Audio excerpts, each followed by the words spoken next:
Yep, Charlamagne the God. Andrew Schultz. We are the Brilliant Idiots, and this week's episode of Brilliant Idiots is brought to you by the razor that keeps you right, Bevel. The Bevel shaving system is dermatologist approved and proven to reduce and prevent razor bumps. Ain't no more around the corner business. Fall is here, and for some, this may mean it's time to let the beard grow in. But even with those peach fuzz pubes slowly filling up your face, you can keep yourself well groomed using a Bevel.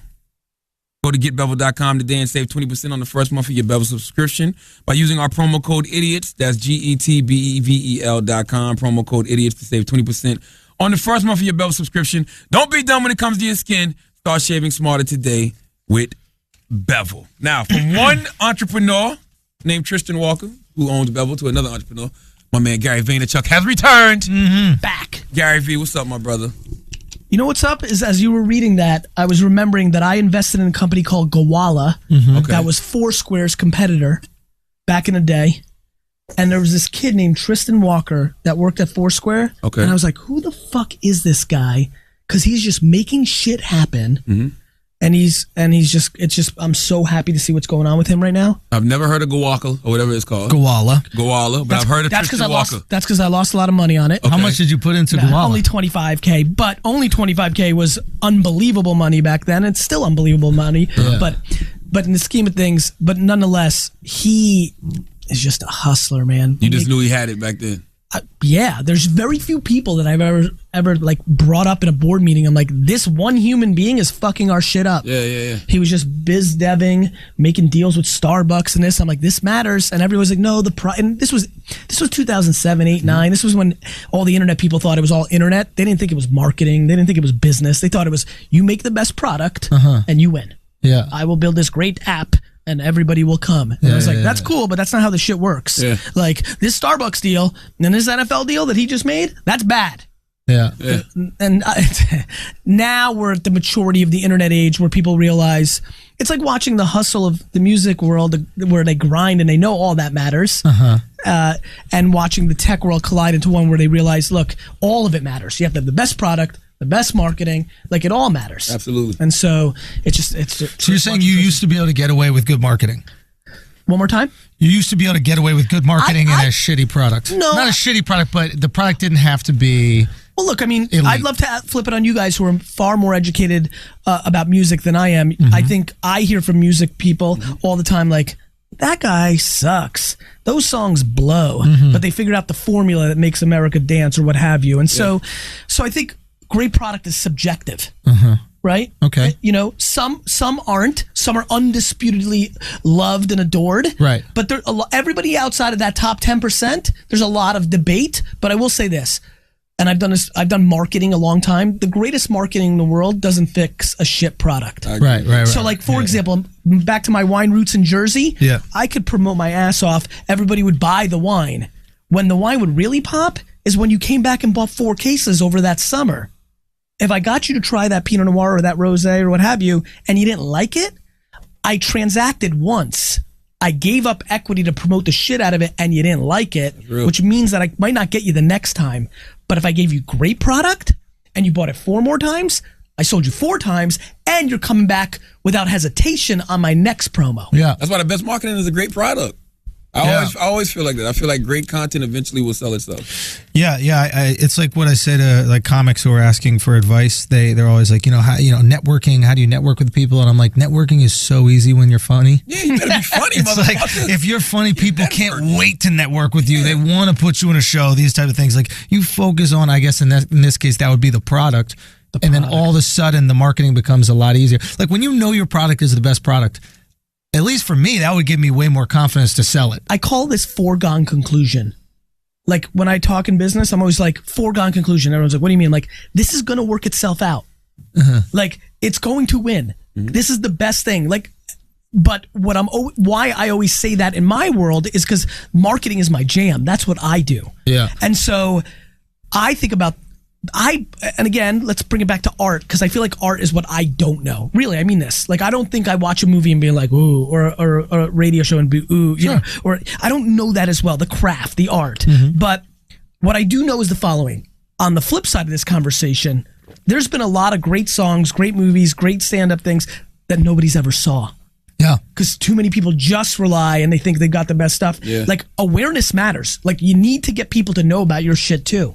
For me, I always say foregone conclusion because that's my part. So if you roll in and you've got something unstoppable, well, we're good now because I know how to put like that jelly on top of your peanut butter, right? Because that's what I do. That's guaranteed. Yeah. I'm just at the mercy of the product. So what about when somebody's has great product or somebody's super talented and people have heard them but it still don't catch? There's something broken. Because I'll tell you, this is where experts get caught up. Mm-hmm. And we have some mutual, like there's some, I'm projecting a little bit here in my own mind. The problem is, if you're I'm considered for a long time, and less now because I'm not in that game, but I was considered a wine expert, right? Because I knew how to taste wines blind and know what they were. I knew my shit. I was a wine expert. I would say this wine is great. I would taste it, and I would try to sell it. If that wine didn't sell, I was wrong. So you're not an expert. What kind of expert are you? But I'm the same fucking expert you are and everybody else is in whatever genre they know. Got you. You know, you're an expert until you're proven wrong. So what I mean by that is your question directly answered. If the end users don't love it, if they're not feeling that artist, they're the ones that are right, not us experts. That's real. Even if you're right about the wine, even if you the market decides. is always right. Right. The market is the market. Right. I don't care how long you've been doing it. Right. Because inevitably you're about to fall off. Like people fall off. Like let me tell you something about 22 to 24-year-old women in my office. Yeah. They don't love Oprah. Yeah.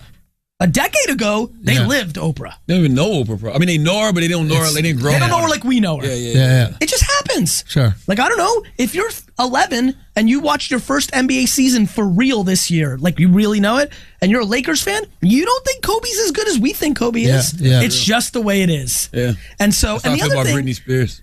What's that? That's how I feel about Britney Spears. Like when I see her perform, I'm like, I don't get this Britney Spears thing. It's good. 21-year veteran. Okay, it's her last season. She scores 10 points and people go crazy. Like, yes, she used to average 30, but she can still put up 10. Well, that story is a little bit different. She used to average 30 in her rookie season. She averaged -6 for 10 years in the middle. You're right. She was making money though. That's fine, but you know what I mean. But there's a perfect example where we might have thought, okay, maybe the product wasn't that great for those 10 years, but the market decided it was okay. She was still making money. That's the Kardashian thing. Yeah. I love when people are like, this is shit. Everybody listening right now is like, can sit there and say something that's doing well. They're like, that's shit. Mm-hmm. Cool. You think that's shit, but the market's telling you it's not. They don't think it's shit. That's the bullshit. They either want to hate or they want to be countercultural. There's a lot of that. There's a lot of that. Now, I'm glad we're actually going to talk about this. I've noticed that we were talking. My buddy and I went to Burning Man for the first time, right? And after going to it, everybody I spoke to, not everybody, but a lot of people I spoke to, a lot of times like the intellectuals that I spoke to, right? Like my smarter friends, Charlemagne, these type of people, right? Where their reaction. Where does Charlemagne rank in your smartest friends? Like what number? It depends what we're talking about. That's a very good answer. And like there's certain things where I would say I'm trying to start a beef. Well, no, I would say there's certain things where I'm very like celebratory of him. So like I would say there's certain things he's the smartest, and there's certain things he's the dumbest person I've ever met. What's he the dumbest at? Anything that has to do with statistics. Okay, I'm like that too. Like anything that's to do with numbers, smart. I know what I feel. Well, you know why? You know why? Because intuition and gut tells you where things are going. Math tells you what happened. What happened? That's true. Sure, that's real. Sure, no, that's true. So basically, but what I learned about this, and this goes to the Kardashian thing. A lot of times, smart people, the know-it-alls in the world, right? When I would speak to them about Burning Man, they would immediately reject it. Be like, I can't go to that thing. That's crazy. You're dirty. You're in the desert. And what happens a lot of times with know-it-alls is there's genius in discovery, and they didn't discover it. So they would rather dismiss the party than be late to the party. Of course. And I think that's what a lot of times happens with guilty pleasure type of shows, like Kardashian shit, where girls fucking watch this nonstop. They watch the Shahs of Sunset nonstop. Boy, I guess boys do. I don't know you guys that watch fucking Kardashians, but I think they're fans, but they're fans that don't know they're fans because they'll watch it just to talk shit about it. Yeah. You know what I'm saying? That means you're a fan of talking shit about the Kardashians. Sure. They got you watching. They got you watching. Dude, I always say with Mayweather, it's like whether you pay to watch him lose or win, you pay. 100%. By the way, villains matter in sports. Yes. Villains matter in life. In life. We need the contrast. You need ISIS. Well, we found our viral clip. We're good. Thanks, everyone. See you later. That's the Vlad interview. Charlamagne says we need ISIS. That's the end of that. We're good. No, but it's true. You need that. I mean, sports loves super teams. The NBA is thrilled that everybody hates the Warriors. Draymond was telling me that during the U.S. Olympic thing, as they were playing in the U.S., getting ready for Brazil, he goes, man, we were warming up in the U.S. We're wearing U.S. jerseys, and me, Clay, and Durant are getting booed. No. Yes. He's like, I'm wearing a USA jersey. Yeah, people love villains, for sure. All right, where are we going? We got quite... the reason I'm back a second time is a lot of heat from the first time and just a lot of questions from the community, right? Here, I got a question for you. Go ahead. And then we'll get to some of the ones because we had some fans club. Okay, so... I was watching the debate and I heard, this is a presidential debate, and I heard Hillary say, blah, blah, blah. Trump started a company with a loan for $14 million, et cetera, right? That. And oftentimes this is used to discredit Trump. That was a good bar of hers. Now, she had a couple bars. Yeah, she dropped it. Like, she also knows, as a guy who inherited his dad's That's what I'm going to ask. Happened on the way here. Yeah. As a guy who inherited his dad's $3 million business, it's unbelievable how on tilt I get when people say, well, you got lucky, you got put on. Yeah. It drives me crazy. So set this up contextually. That's why she got him. Set this up contextually. For people that don't know, my dad, we came to America. My dad had nothing. He's got the good story, right? Came to nothing, built, worked at a liquor store for 10 years, bought his own, had a great uncle that owned a business. He bought half of it, then he bought it out. He had a liquor store. By the time I got involved, he had a business that did $3 million a year, 10% gross profit, which means it had $300,000 in profit. Right. And that's how we lived. Yeah. My dad made it. I mean, that's way better than almost everybody. He came with nothing. I came in and I blew up that business in a 5-year window from 3 to 60 million. And that was me making it. But that side note gives people ammo. What bothers me, and I'm sure it bothers anybody that gets caught in this. And by the way, I'm calling my mom from Mount Ida College in my dorm room every year, my freshman year, saying I'm not going in the family business because I knew what I had, and I'm like, people are going to say that I only was successful because of this. Yeah. I knew it from fucking 16. Yeah. Like, it was, I used to, literally from 18 to 24, I only cried 10 times. 7 talking to my mom about this insecurity. Yeah. And 3 big Jets losses. So it was an insecurity. That's just real. When Garrison Hurst had a 99-yard run in overtime in September of 97 against the Jets, 98 against the Jets, I cried my ass off. So you had an insecurity about being privileged? Listen, when you know you're great. Or not getting credit. When you know you're great, you want to eliminate any fucking excuses. Right. When I knew what I was about to do, which was work my fucking ass off 19 hours a day, not bang chicks, not hang out with my boys, put my head down for a decade and fucking grind because I wanted to buy the New York Jets and I was going to be fucking the man. I knew that was out there and lingered.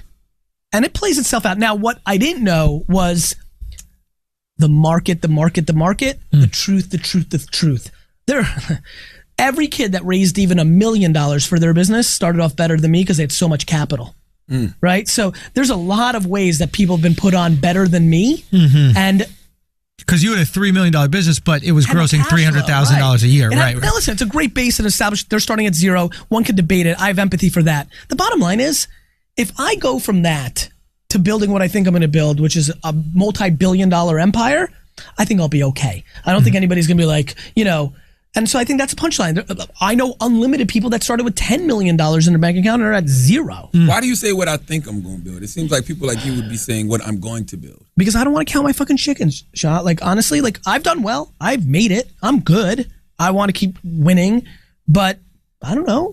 Maybe I fall off. I want to stay hungry. I'm not ready to... D-Rock's like, hey, this cabbie, he knew who you were. I'm like, no, he just saw that you were with a camera with me. I have big enough ego in me already. I got to make sure that I have big enough humility to go with it, because that's how you get somewhere. Second you think you've won, somebody's going to creep. It's so real. A lot of these cliches and stereotypes, they're real. Yeah. When you think we see it every day. Did you see how, I'm going a little old school, but did anybody see Buster Douglas walk into that ring against Evander Holyfield? He thought he won. Right, because he was fucking 40 pounds overweight. Yeah. He looked like he ate the old Buster Douglas. So I'm scared of that.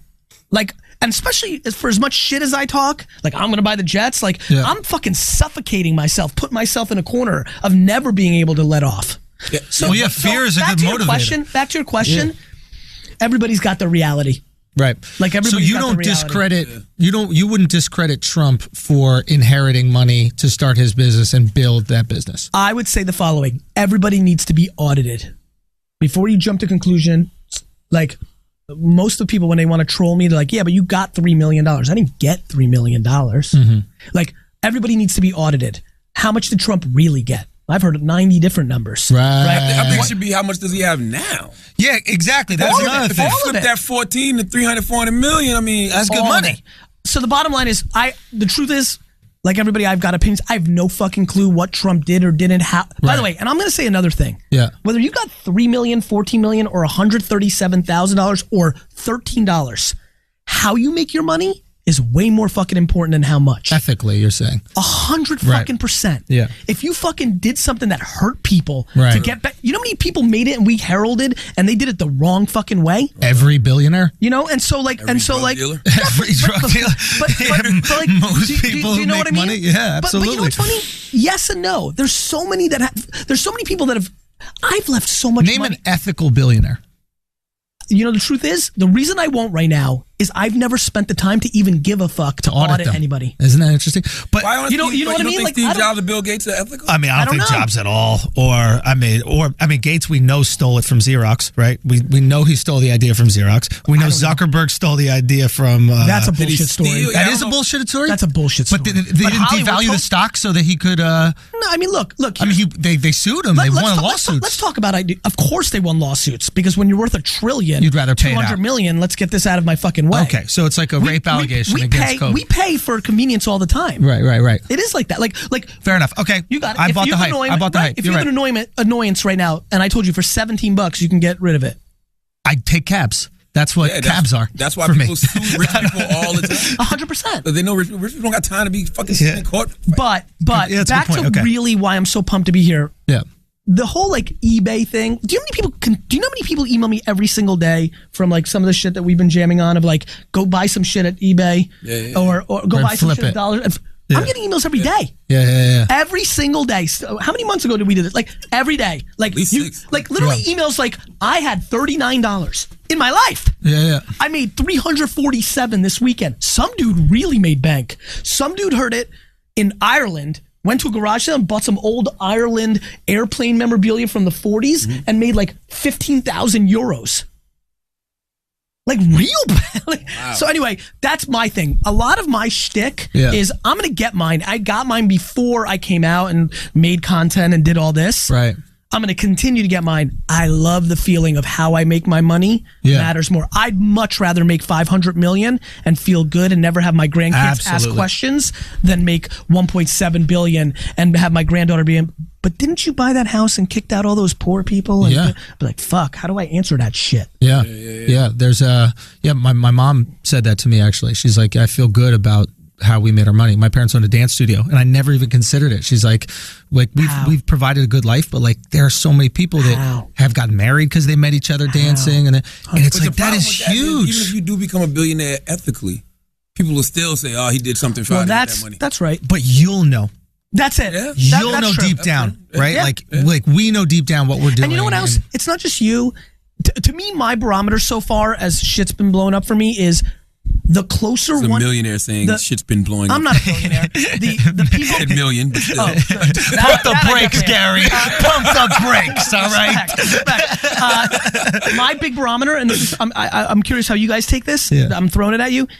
The closer one is to you, they need to think you're awesome and better. Like to me, the fact that my 5 assistants who know everything, like my social, and like see all the emails and know when I did the right thing by that person stole from me, but I still did put them on. Like the people that are closest to me love me the most, respect me the most, like me the most. That's the game. That means the world. I agree. That's what you need to be paying attention to. I don't give a fuck. If you're running for president or the CEO of a company, it doesn't matter what people say on social media. They don't know you. Pay attention attention to the people that really know that person. Interesting. That's the game. Yeah, you know what I've loved? These people coming out of high school on my social media posts and be like, he was always like that. I'm like, oh, fuck yeah. Like that's cool. Yeah, they've got credit. They're like, I was in English with him for 3 years and he was nice to me. He is a nice guy. So to me, the barometer is first you, but you can, listen, we all trick ourselves. We're selling ourselves a lot. We're justifying. We're moving and justifying. Yeah, that wasn't rape. You know, you know, we're justifying. She gave me head. How am I going to rape her if she was giving me head? Absolutely. So to me, what about and as people, like I think about our relationship. As I've gotten into it, I like you more, not less. Right. First impressions can play a lot of different ways. Right. Yeah. So that to me is the real barometer. Not only how you feel about yourself, but starting with your parents or your daughter or whoever, starting from the closest out, what do they think? I absolutely agree with that because I've worked with people where the whole team hated those individuals. Yeah. And they suck. You'll read about it in my book, Coming Mountain. But the whole team hated those individuals. That person sucks. Yes, they were terrible people. I don't care what they've tricked the world to think through editing. Yeah. That's real. I'm really interested in that shit. I spend almost all like my casual dinner conversations when I get to know people. Like I love knowing who they really know, and I'm always like, tell me. Yeah. And not because like I want dirt. I'm just curious. Like, honestly, it's actually optimism. You know what I really like is the reverse. It was earlier like there is no billionaires that did it right. You know what's fun is like when you get to know somebody who really did it. My business partner Stephen Ross, who owns the Miami Dolphins, he's adored. And I'm like, fuck. Really? It's so awesome. No, I don't. And I still didn't even say his name, and he's my man because I still did an audit. And maybe I've only met people that, or maybe they only wanted to tell me that because they know I'm with it. Like, I don't know. No, I don't want to co-sign anything unless I put in real fucking work. I mean, that's real because one of the biggest reasons I like Jay-Z is because when you go up to Rock Nation, it's his sister that works there and his nephews and people that he grew up with literally in the Marcy projects. Like, but those people don't stick around. You could argue he didn't make his money ethically. Of course he did, but I'm talking about him as an individual. I mean, that's what I was saying. I'm talking about him as an individual. As a person, he's a good guy. All right, let's take a break for a second, Gary. We got to pay some bills over here, do some marketing, if you will. Today's episode of Brilliant Idiots is brought to you by Beachbody On Demand. Okay, I got one of those. Let's go, okay? Beachbody On Demand puts proven fitness tools in your hands. All you need to do is press play. No matter what you want to achieve, they'll turn your fitness goals into results, Charlamagne. That's right. Stream hundreds of workouts from programs that are proven to deliver amazing results. Created by world-class super trainers, cardio, weight training, yoga, low impact, even dance. Beachbody On Demand is accessible on your computer, smart TV, tablet, smartphone, or any other web-enabled device. With Beachbody On Demand, you're even able to preview each program to ensure you've chosen the right one. I'm not going to lie. I've been doing some Beachbody On Demand. You've been using the Beachbody, I'm not going to lie, man. I see you. Hey, man, I'm being serious. Usually people get in shape for the summer. I'm getting in shape for the winter, okay? And cuffing season's upon us. The cuffing season upon us, and a girl's going to get lucky when she sees this little beach body that I got going on right now. I'm not going to lie. I think that, Charlamagne, I'm in better shape than you. I think my six-pack is more popping than yours. I'm being serious and right my now. dick is bigger. All I'm trying to say is Beachbody On Demand might be a brand new service, but with already over 1 million members, you too can achieve whatever fitness goals you have. Like, for example, having this dope-ass six-pack like I have right now. Now, our listeners can claim a free 30-day membership. Just text the word idiots to 303030 and get a full 30-day access to this entire platform for free. Again, text idiots to 303030. Decide, commit, and succeed with Beachbody On Demand. That's right. All right, let's get back to the interview. Gary. Let's answer people's questions. Christos Lacasse. Okay. He says, Gary V, when a 9 to 5 is your nightmare, what should be prioritized? School, business, or further creating a business plan? You know, my answer to this is, so I'm going to give an answer that is valuable to everybody listening, and I'm going to give the real answer, which is not as valuable. The real answer is, I don't fucking know. The real answer is, that guy needs to know himself. Like, some people learn, like, if that guy knows himself and he knows he's a good student and he doesn't have ambition to buy the New York Jets, and his ambition is to make $81,000 a year, be on 3 softball teams, have good work-life balance, you know, get his 1 or 2 vacations a year, not have a whole lot of stress, well, then school. And go into the machine. Yeah. If he's like me and couldn't breathe in school, fucking hated school, needs the action, fucking needs fucking wants to stick computers in his brain because he needs action. Yeah. Well, then he needs to go and just do. If he's looking for a lotto ticket, make a business plan. Business plan's the whack one on that. Business plan's the bullshit. That's the marriage of the two above that means nothing. It's half pregnant. Tell me why. Business plans are bullshit in today's world because you don't need them. Yeah. Just do it. That's right. Who the fuck are you pitching? Yeah. That old white dude doesn't matter anymore. Like, just create your business. Like, what PowerPoint do you need to get, Like, so that's you know what that's called? That's called somebody being in a fantasy in their own mind. Yeah. That's the person that says to their homies, I've got a business plan. Right. That's just a proxy to that's peacocking bullshit. There's no business plan. Go do shit. Yeah. Yeah, it's what is it called when you put something off? Procrastination, right? That's exactly what it's like justified procrastination. Yeah. All of us are branding to each other. Do you know why social media do you know why live events are blowing up? Social media.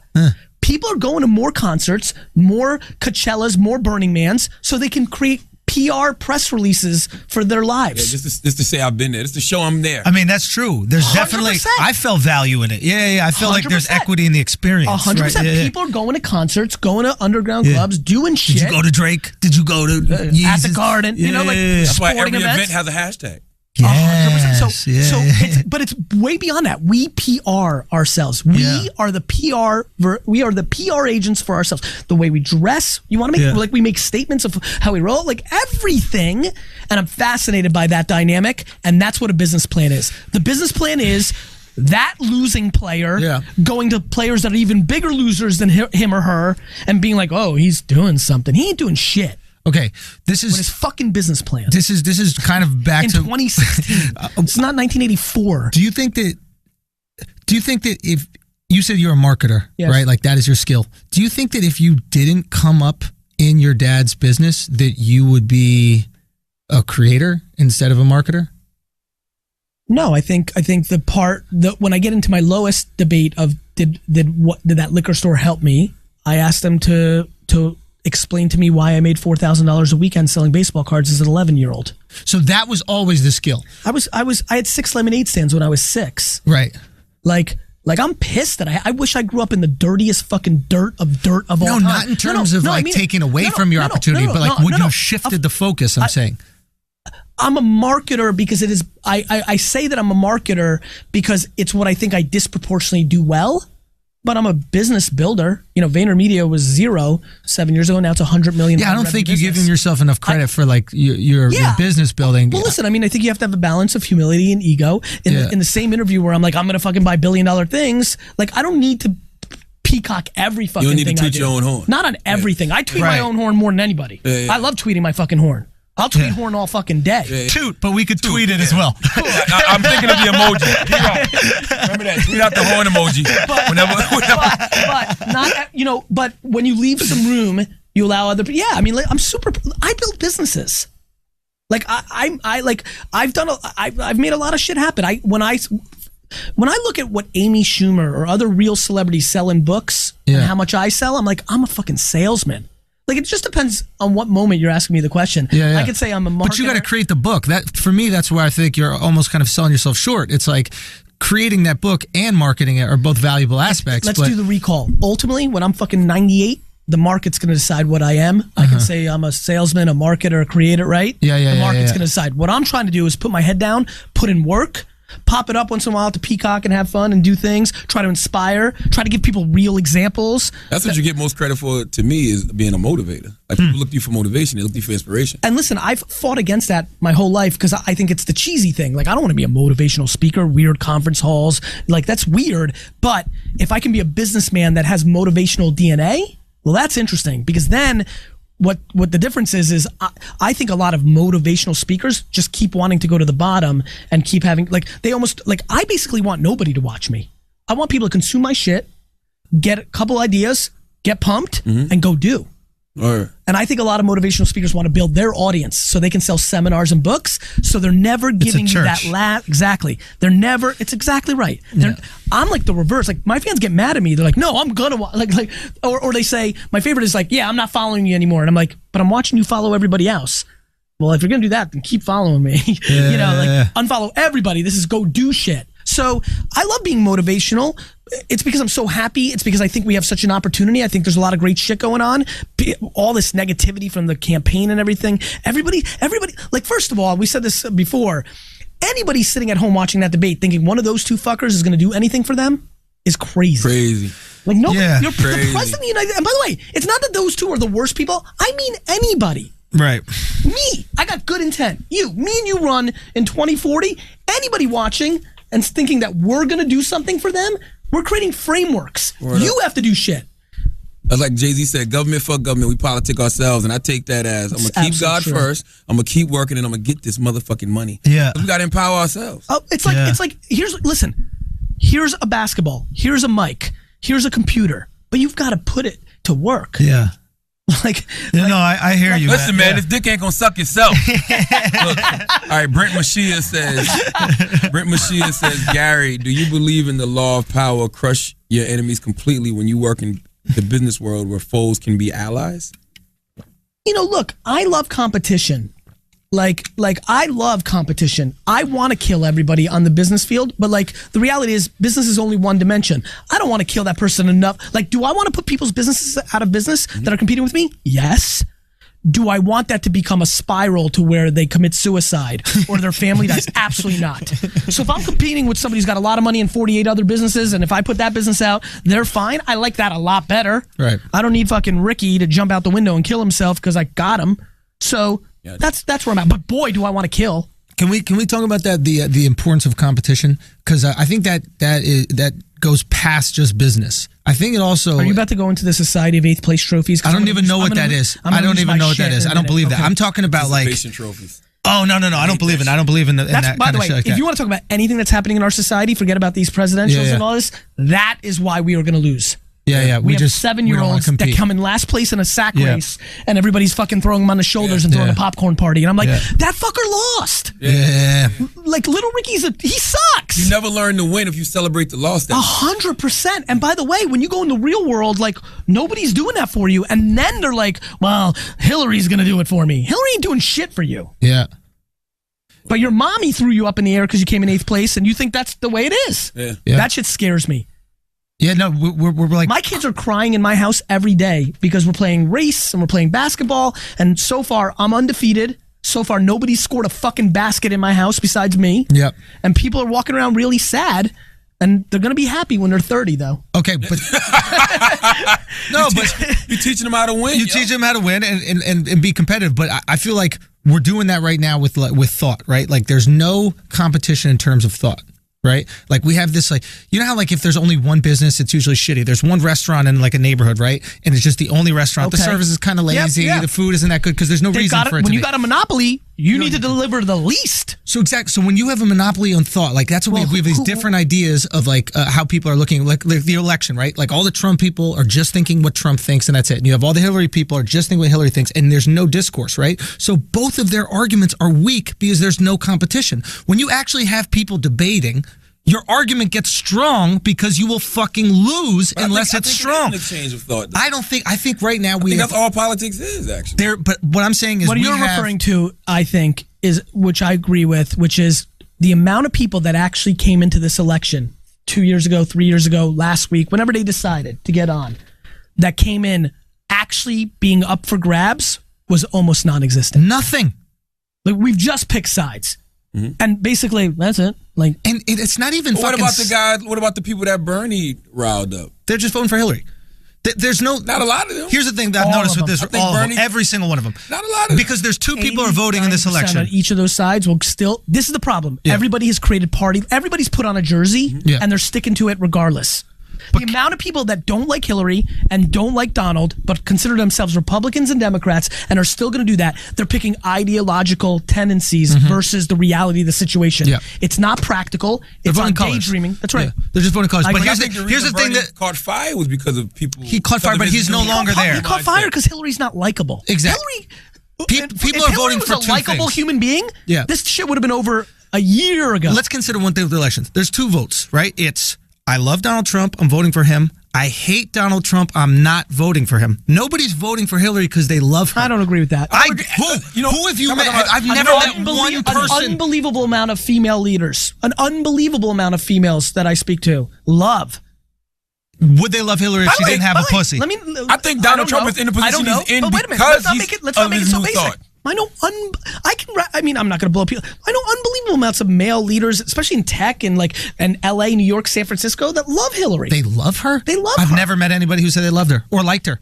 I just have people. I'm voting for her because I hate Donald Trump, which is fine. That's why I'm you're not voting for. understanding this, Schultz. Trump's not even a politician. He's in the position he's in because of his new thoughts. He's riling up a new constituency of people that probably wasn't even thinking about voting. He's not like a traditional Republican. He's not even a fucking politician. Yeah, but I think that's the problem of the what's Republican more interesting? You know what's more interesting? Forget about Republican, Democrat this election. I'm dying to see who's running in 4 and 8 years from now. What Donald definitely has done is, I don't know, like... Oh, Kanye's definitely coming. Denzel is sitting in his room like, I'm running. No, Kanye's coming. Like, Peyton Manning's like, I'm running. Yeah. You gotta be a celebrity now. like, I'm running. Yeah. Like, everyone's running. Yeah. Like, it's gonna be fucking, like, American Idol. Yeah. This will be the last... like, wait a minute. I can... Really, everyone's non-famous president. Hillary will be the last non-famous. Every president after this will have some It's a popularity contest. It will and be a popularity by the way, contest. it has been. One thing that people don't realize is if you look back at Obama, George Bush, and Clinton are all kind of three celebs. Were likable. Yeah. Like, people don't like George Bush, the war and everything. As a human, that fucker's likable. Adorable. Yeah. How could you not like the little retarded kid in the class that's reading the book upside Dude, did you see him ask Barack to take the picture of him and the lady? That was the most funny thing I've ever seen in my entire life. Listen, back to inner circle stuff. You know, and I by the way, I voted both sides my whole life. I love that. I can go in. You're independent? I don't know if I'm independent. I'm absolutely socially a Democrat. Right. Like, the thought of doing anything bad by another human being breaks my fucking skull. Yeah. Like, to be aligned with that would ruin how you make your money. Everything I do is based on my grandchildren roll up on me and say, why did you do this? Every time my friends, as the race issues have happened in the U.S., my homies tweeting stuff, I'm like, you do realize, like, literally, I DM friends. I watch. I don't get involved. Everybody gets crazy, you know. I see you getting flamed up in each direction. Everybody's emotions get crazy. There's no winning in that game. A quick line or a tweet. Everybody's get panties in a bunch at scale. But what I do is I watch people I care about and see what they're doing. Because I'm always thinking in 100-year terms, and I'm saying, you do realize, like, I'll DM them and be like, you do realize your granddaughter is going to ask you this question. When Twitter was blowing up years ago, my opening line in my keynote was, all right, real quick, 99% of your grandfathers were racists. And this is social media talk, and everyone's like, what the fuck is this guy talking about? And my point was, everything you put on social right now is forever. Yeah. And I'm like, and if your grandfather really said what he thought in 1964, you wouldn't like it. He's covered it up now. Yeah. You don't know what really happened. And on every issue, not just race, on like gender, like equality, on everything eventually gets better. Because the younger generation fights the next battle to make it better. That's what's so awesome about humans. This is why I'm so happy. I believe in us. We got a ton of fucked up shit.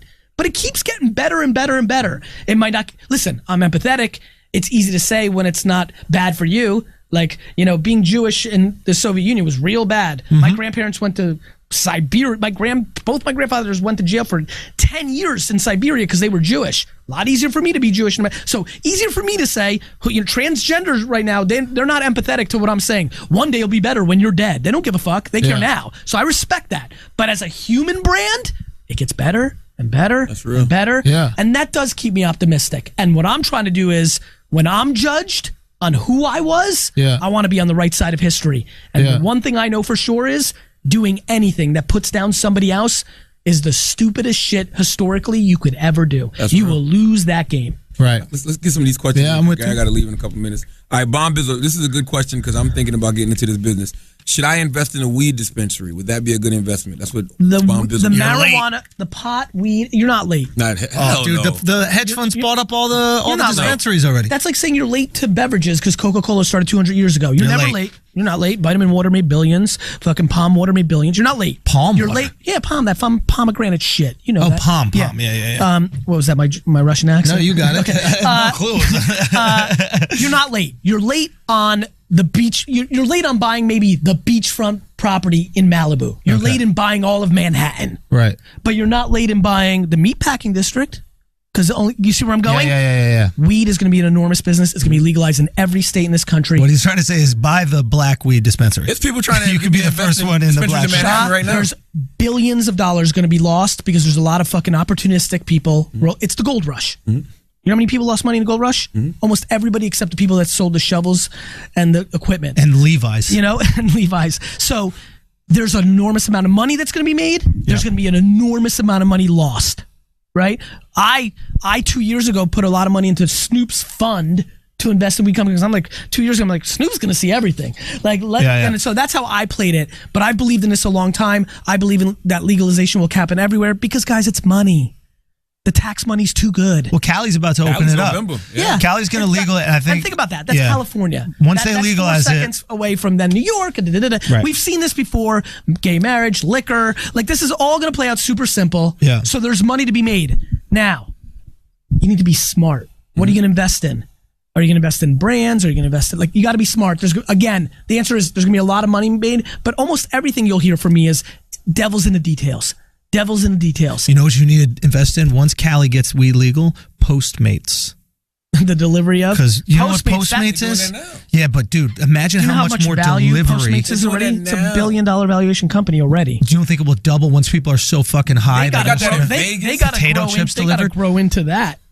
They got that in Vegas. They got that in Cali. Wax never leaves the hotel for weed anymore.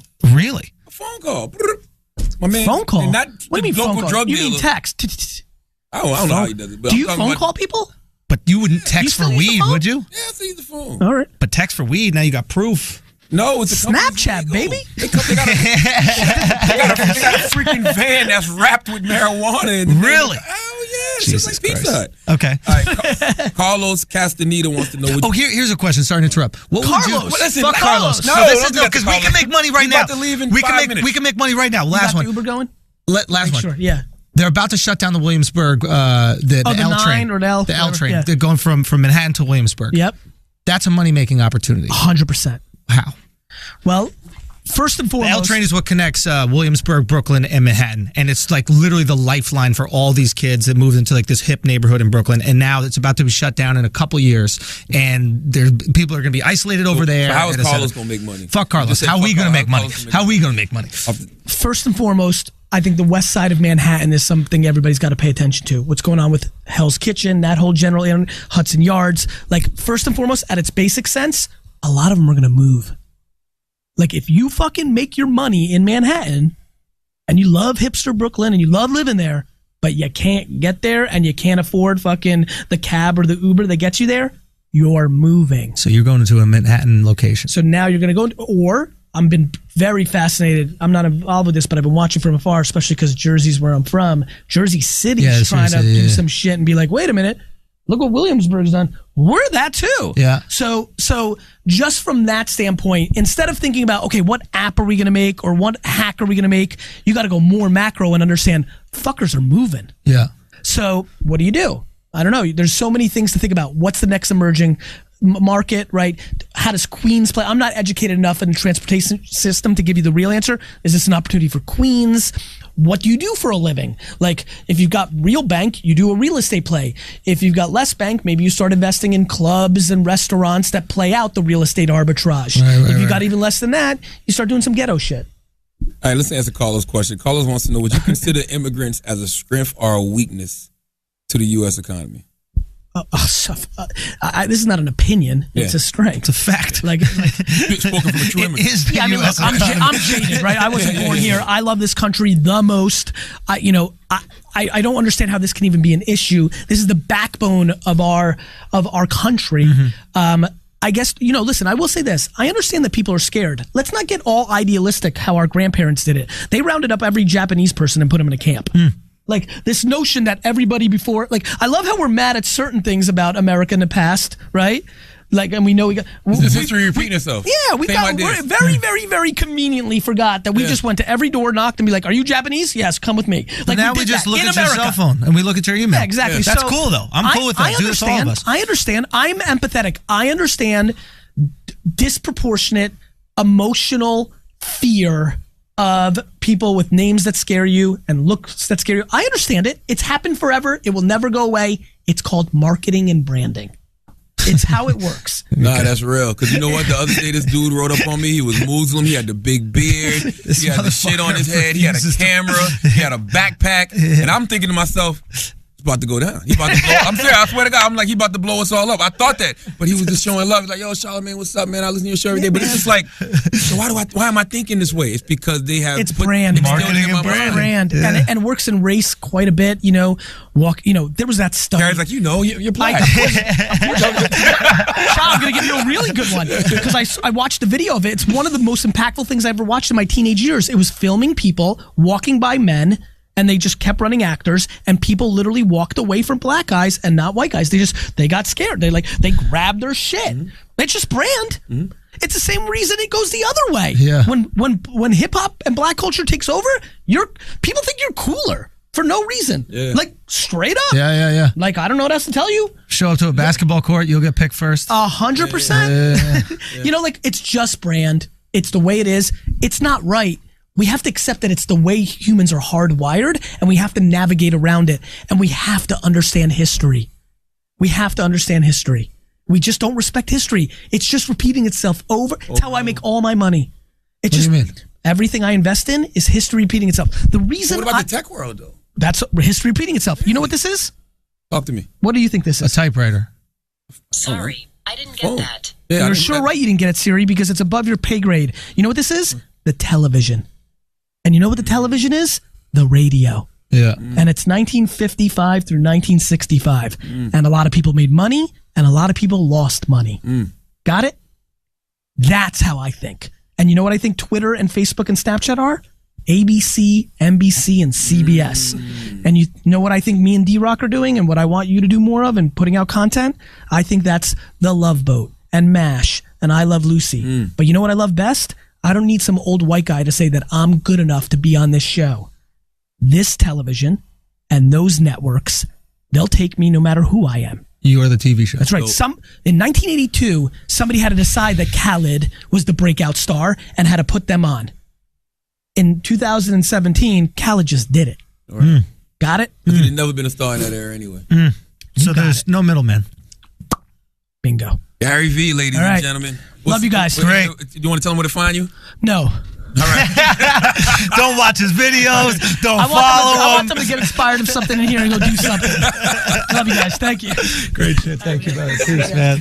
Look, this week's episode of Brilliant Idiots is also brought to you by Loot Crate. If you're looking for gear, collectibles, housewares, and more from your favorite pop culture franchises, then Loot Crate can help you get your geek on. All right, Loot Crate offers a range of geek and gamer items for less than $20 a month. And if the regular crate isn't enough, take that loot to the next level with Loot Crate DX. Are you the type to show off your nerdy sides in your fashion? Then Loot Wear. Loot Crate's monthly wearables and accessory subscription is the droid you're looking for. That's right. That chill running up your spine isn't your imagination, okay? It's Loot Crate's October theme, horror. Loot Crate is taking over 40 years of creepy, campy, bloody icons and putting them in this month's crate. Channel your best final girl with the items from The Walking Dead, Nightmare on Elm Street, Friday the 13th, Texas Chainsaw Massacre, and Halloween. You have until the 19th at 9 p.m. Pacific to subscribe and receive that month's crate. And when the cutoff happens, it's over. So make sure you head to www.lootcrate.com/idiots and enter the code idiots at checkout to save $3 on any new subscription today. Get your scream on with Loot Crate. All right, we got a Brilliant Idiots show coming up. All right, we're coming to LA. You already know it. We're going to be at the Now Hear This podcast festival. That's going to be the festival is October 28th through 30th. Our show is going to be the 29th. Okay, and so if you can only make it for one day, they have 1 day passes. So make sure you come check that out. You go to nowhearthisfest.com. You can get tickets and information about the full lineup. The code is idiots, and it's good for a 25% discount, by the way, if you want to go get those tickets. So go get those tickets right now. It's going to be in Anaheim, California, which I think is like LA or something. I don't, something, but whatever. Make sure you go check that out. Thank you for everybody who came out to the show in Jersey. That was wild. Let's see, the 7th and the 8th of October. October 7th and 8th, I'm going to be at Laugh Boston in Boston. The 14th and the 15th of October, I'm going to be in New York City, Gotham Comedy Club. We got 5 shows. Make sure you come out to that. The 21st and the 22nd, I'm going to be in Nashville, Zany's Comedy Club in Nashville. November 2nd, I'm going to be at the Improv in Houston. This is just about to be added. Toronto, I'm going to add a show. It will be December 10th. I'll give you ticket links for that, so make sure you come check that out. And then I'm going to be in Philly the 19th to the 21st of January at the New Year's. Thank you guys so much for coming out to shows. Now let's get back to the show. All right, now let's talk about all the frivolous bullshit that makes the world go round, but I am slowly but surely not giving a fuck about anymore. It's hard to give a fuck about it. I don't give a fuck about your Speak on it. Speak on it. I'm gonna be honest with you. I don't give a fuck about the election at this point. Really? I'm going to vote. Just because I feel like that's the responsible thing to do. But like we just said with Gary, like I just feel like you got to empower yourself, man. Like I feel like I need to get involved in politics on a more local level. That's something that I'm not involved in. There we go. I'm not involved in who the mayors are and who the governors are. And who the superintendents of the school, who's the sheriff deputy. Like I feel like I want to get more involved in Jersey with that. I want to get more involved in Moncks Corner, South Carolina, Columbia, where I'm from. Yeah. Because I feel like that has more of an impact on your immediate community life. and immediate life than what the fuck is going on at the top. Absolutely. I just do. Yeah. No, it absolutely does. That's how you get funding for schools. That's how you get programs in schools. The president is not going to put funding into your schools, get after school programs. The president don't give a fuck what's going on in Moncks Corner. Have you seen the schools in South Carolina? Bakari Sellers is one of my real close friends. I don't even know if he is a politician, but now he's a CNN commentator, but he ran for South Carolina lieutenant state governor, I think it was. Yeah. But he shows me how horrible the schools are in South Carolina. Yeah. In a lot of ways, yes, we need the local government to fix that. Federal government don't give a shit about that. They can give us funding, but we need to be on the local government's ass to get that funding. Yeah. Even more importantly, that's why I empower myself. So I could be like, man, here's $1 million to get this shit corrected. Yeah. Fucking Diddy's opening up charter schools in motherfucking Harlem, wherever. Like, why can't I do the same in the future? Yeah. Like, that's where my mind is at. My mind is at keeping God first, staying working, getting this motherfucking money. Yeah. To empower myself and the people around me and my communities. I can't help the poor if I'm one of them. Can't help the poor if you're one of them, baby. Yeah. That's it. That's it. So all you poor motherfuckers depending on Trump or Hillary to save you, that's why you're poor. That mindset. Because you're dependent on people. You got that goddamn dependent mindset that keeps you down. That's not what the fuck America is about. I think he made a good point when he said, like, they're going to set up a framework. Whose framework do you think will be better for your success? Whose bullshit do you believe enough to make you think that you can make it in America? That's really all it boils down to. I mean, you're not wrong. Who's selling you the best dream? You're not wrong, but I'm saying, like, whose dream? Okay, if we're going to assume that you're going to put in the work, Charlemagne, right? You have to go, whose dream will potentially allow me to put in the work to get the most out of it? Yeah. Is it Hillary's dream? Is it Trump's dream? Yeah. Right? And if you're a poor white nigga from the South, you know what I'm saying? You're like, fuck, these goddamn Mexicans are keeping me from my dreams. Yeah. Now you're going to ship all the Mexicans back. Now you ain't got no excuse. Yeah, now you have to wash dishes. Now we're going to see how much you want to do that shit. Now it's the Catholic Duck Dynasty in front of Home Depot. All right. You don't want white people cutting your grass, bro. White people are lazy with the fucking grass, bro. Do not. True as shit. Oh, dude. I'm going to be honest with you. Let me tell you something. I used to cut grass. Let me tell you, I used to cut grass. That's what I used to, when in the summers, I would cut grass. I got fired so fucking fast when they saw how long it took my white ass to fucking cut this grass and how many like water breaks I was taking, and then I was having conversations with the people while we're talking. Like, I'm talking about my life and their life. Mexicans don't do that. One, probably because they're not speaking English, but two, it's just like, let's get this done. Let's get to the next fucking lawn. Let's make this money. They take pride in it. They take pride in it. They're happy to be here. They're happy to be cutting this lawn. Listen, the worst lawns growing up when I was growing up in Moncks Corner, South Carolina, with poor white trash white people. Oh my! And you know what they try to do to cover up their fucking high ass grass and fucking dirt patches where no grass will grow? What? Fucking trucks. Old raggy ass trucks all throughout the yard. Bro, I thought you were going to say hang black people from trees. And it's like, that's how you get people to not look down at your grass? Next time you're driving through the South, don't get distracted by the Confederate flags. Don't get distracted by the Trump paraphernalia in their yard. Look at white people's yard. Look how terrible their yard is. All that shit distracts you from how fucked up their grass is, bro. I'm telling you, man. But I'm just over it. Like, I don't give a shit about 95% of what's out here right now, yeah. What do you mean? Anything I saw in the news in the past 2 weeks, I'm over it. I'm over it, yo. Like, I'm over it. Like, I'm so fucking over it. If it's not helping people, you know, or something to better humanity, so like the stuff like, of course, the social injustices that are going on. Yeah. I'm all for that, but even that gets repetitive because I swear most of these stories nowadays they sound like radio station playlists. Yeah. It's like this morning they're like unarmed black man shot. He was disabled. I'm like, what? Wasn't this Charlotte, bro? Like, yo, I'm like, it was a new one. Don't you get affected when? Sorry, don't you feel fucked up when you're not affected? Like when you get used to some fucked up shit. Not good. It's bad. Bad, yo. It's like you're in an abusive relationship. Exactly. Or it's like you see your mom get hit by your dad enough where you start going, I guess that's just what happens tonight. You're like desensitized to the wrong things. It's fucking scary. Yeah. Like I agree. There was another unarmed black guy that got shot. I don't know where it was. San Diego. I don't even remember. It's all a blur. They're all running concurrent. I don't know. So to be honest with you, I don't remember. I don't know. I've been thinking a lot about this, about like what we could do.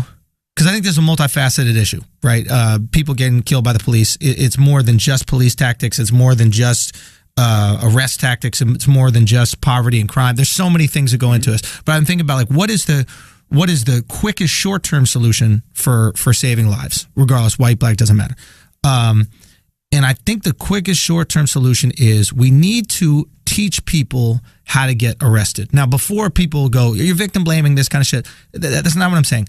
The only way you could accurately hold police accountable for their actions is if we have strict etiquette for civilians, for us to follow in an arrest on the street, in an arrest in a car. I've never been taught in my life how to get arrested. When I got my driver's license, they never taught me what to do when a cop comes over, if I'm allowed to reach for something, where I should have my hands on the wheel, etc. So many of these people getting killed are in this ambiguous gray area where it's like, well, he had his hands up, but he's walking away. Are you allowed to walk away when a cop is telling you not to walk away? Are you allowed to get out of the car if a cop is telling you not to get out of the car, even if you don't have your hands up? Like, we need strict protocol for how to get arrested, which will alleviate fear in cops and will alleviate fear in us. And then furthermore, help us hold cops accountable, because if you and I have our hands on the fucking wheel, we don't do anything, and a cop shoots us, like the Philando Castile situation, right? And a cop still shoots us, that's immediate murder charge. Not even manslaughter, that's murder because we followed the etiquette. You see, but that's the problem. The one of the reasons I think that's not going to work is simply because in a lot of these cases, there's a few of them we've seen, they're not even being arrested.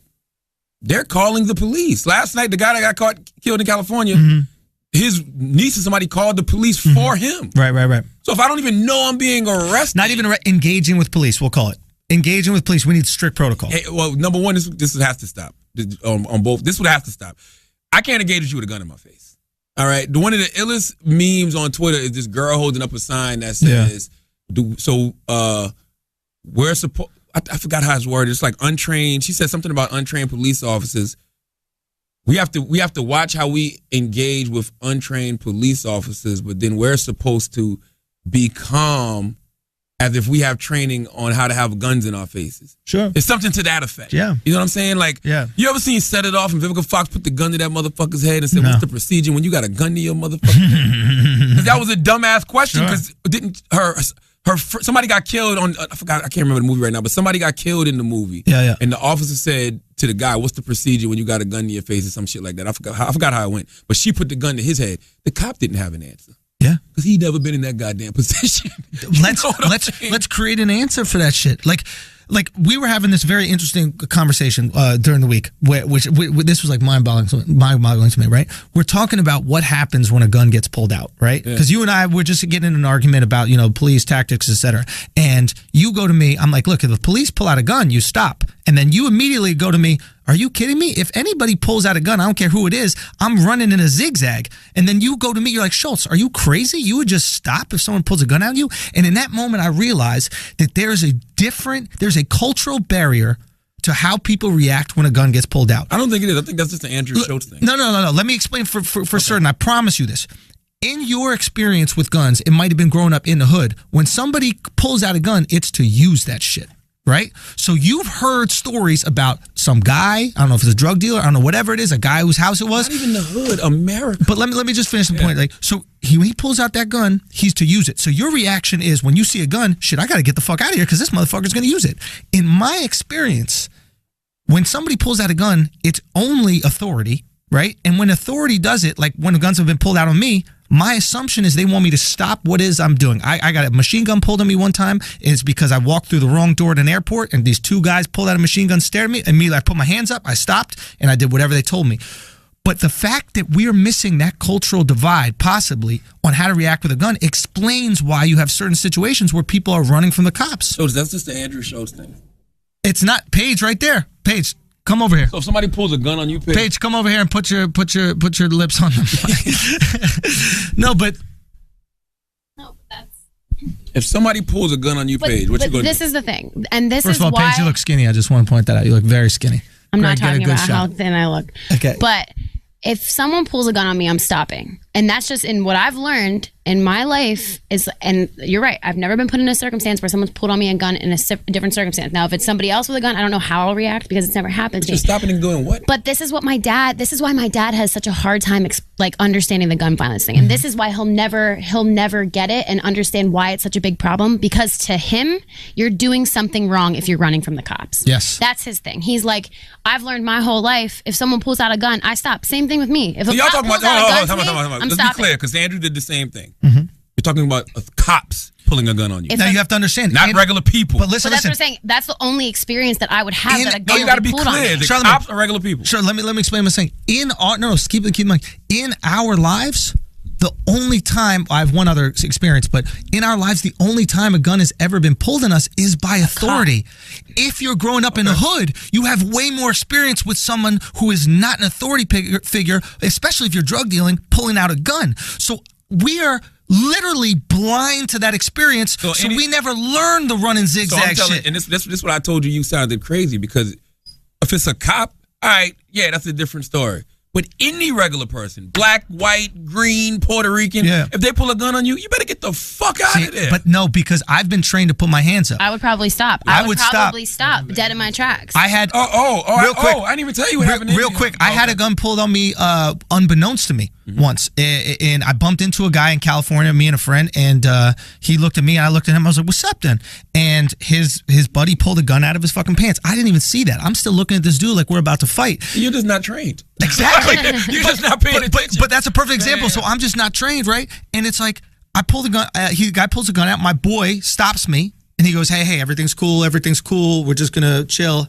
We wouldn't immediately run away. My boy didn't grab me. We didn't start running a zigzag.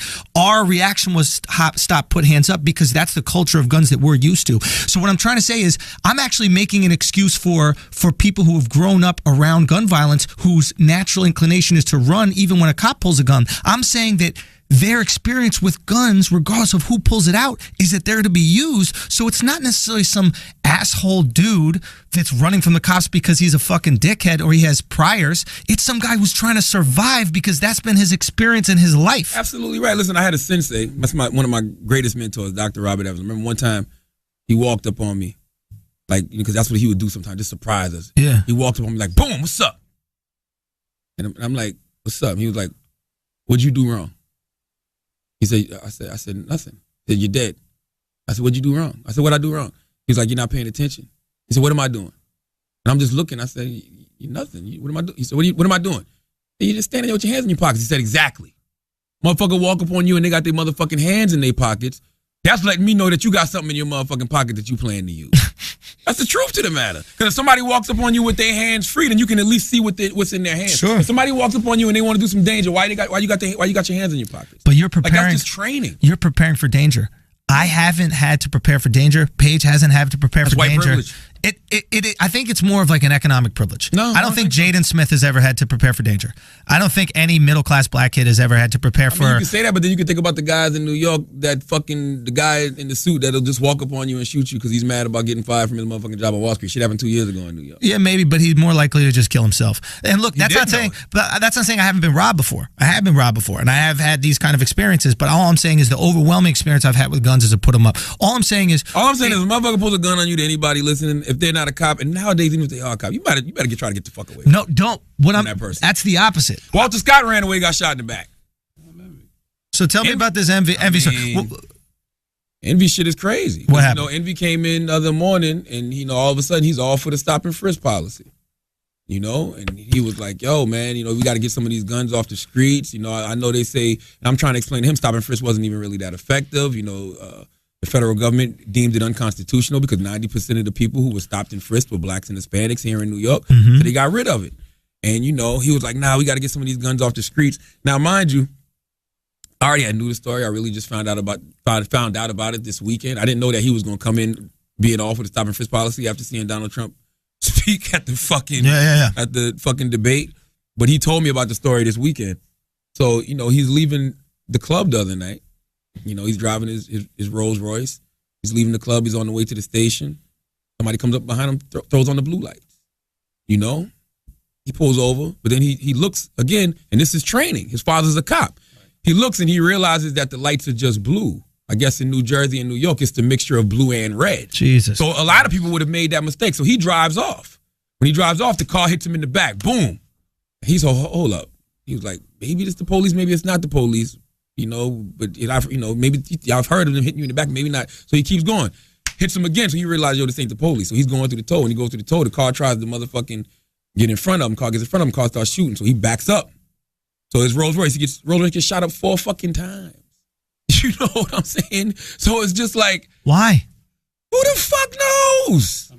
You're either trying to rob him or just trying to straight up kill him. No, you're trying to kill him. If you're just shooting the front of the car, you're trying to kill him. But it could be a robbery too, because one thing they're doing in Jersey now, they're backjacking cars and they take them right to the dock. Dock gives them 20, 30 grand for them and ship some shit to Africa. That's a fact. That's going on. Oh, you know what I'm saying? But why would you shoot up a car that you want to rob? That doesn't make sense. Fix a couple bullet holes. You can? Yeah, I guess. That was my first thing too. I'm like, why would you shoot up a car you're trying to rob? It's like they were trying to kill you, but once I realized that they back doing this shit in Jersey, taking them shit to the docks and them to Africa, is whatever. So it's just like, yeah, it is an experience thing. When a motherfucker pulls a gun out, I'm expecting them to motherfucking shoot. And I ain't even just thinking about black people. I'm talking about black, white, Spanish. I don't give a fuck who it is. So isn't this important for police to know, right? That when they're in a certain neighborhood, the reaction to pulling out a gun is not, I need to stop and respect what the police are doing. The reaction is, I need to survive this. I'm going to be honest with you. I think police that do that are pussy. And I'm getting that from guys. I'm with you, but let's stay on this one point. I am, but I'm saying, I feel like pulling out the gun should be when it's really about to go down. Most of these situations... You never know the context of a situation. But most of these situations we're seeing, a traffic stop shouldn't lead to you pulling your gun out and shooting a motherfucker. Sure, but we also don't know what call came in, right? Like, so the call that came in for a policeman might be, there's a person with a gun, da-da-da-da, and they show up on another call, assuming that it's the gun call, right? So many things can happen contextually. That's bad police work then. It might be bad police work. Because you should know exactly what you're doing. Like the case in the Terrence guy. He called 911 twice. The police were on the way to something else. They just happened to see him stalled out in the middle of the road and stopped. Yeah, but you've also heard the 911 calls about Terrence Crutcher, right? Like other people called 911 about him, saying that he was acting weird and that he possibly was on drugs and that kind of shit like that. My point is, other calls have come in through him. So now you have calls coming in through a person. That lady the cop got charged with manslaughter. Listen, which I honestly don't think will stick, which is unfortunate. But the point is, the context of that situation, which nobody knew when there was the outrage, was that there were other 911 calls that came in about Terrence Crutcher, people on the highway saying that the guy looks like he's on drugs. Just listen. The guy, it doesn't matter. What I'm trying to say is there's a context that people are leaving out, and context is important. So if I'm dealing with somebody who I think is on drugs and it potentially could be unstable, now I'm going to be on edge. When did I say you should? But that's the whole problem. No. That's the problem. We jump to conclusions. The problem is going from 0 to 60. No. The problem is when people try to have discourse like this, people throw out an inflammatory remark like that shuts down the discourse. Inflammatory remark? There's no reason anybody should get killed.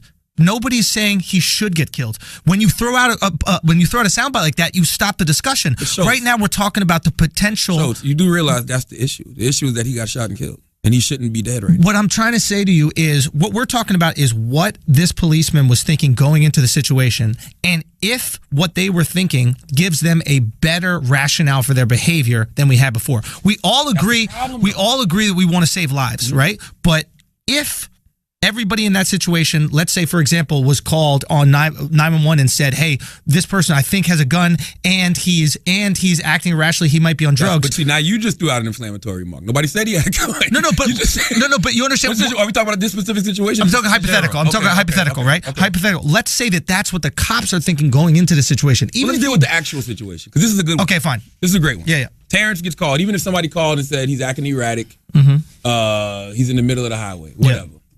You got the helicopter overhead that says, oh, this guy looks big and bad. That's problematic. Yes. You have 2 cops on the ground. Yep. One tases. Yep. The other one shoots. Yep. Both situations. Why did one feel like it just was deserving of a tasing, but the other one felt like it was deserving of a gunshot? Well, what I would ask is regardless of what force they use, why did both of them in that moment feel the need to use force? Because he wasn't listening. But what were they afraid of? Like, he just wasn't listening. Like, I could do this. Power trips. Charlamagne, I could do this, right? You could be the cop and I could be the perpetrator or whatever it is, and you could say, turn around, and I could not turn around. And the cops will say, turn the fuck around. And I could not turn around. I'm still not listening, but if my hands are up and I'm looking at you, I don't think either of them would either tase or shoot. He had his hands up, though. The video shows that. Sure, he had his hands up. But what I want to know is what contextually would lead both of them in the exact same moment to use force, right? It's a power trip. So when cops tell you, I don't care what cop, when a cop tells you to move, turn around, and you don't do it, they immediately go to another level. I'm with you on that. I just don't think that the level would be to murder somebody. That's why we're here now.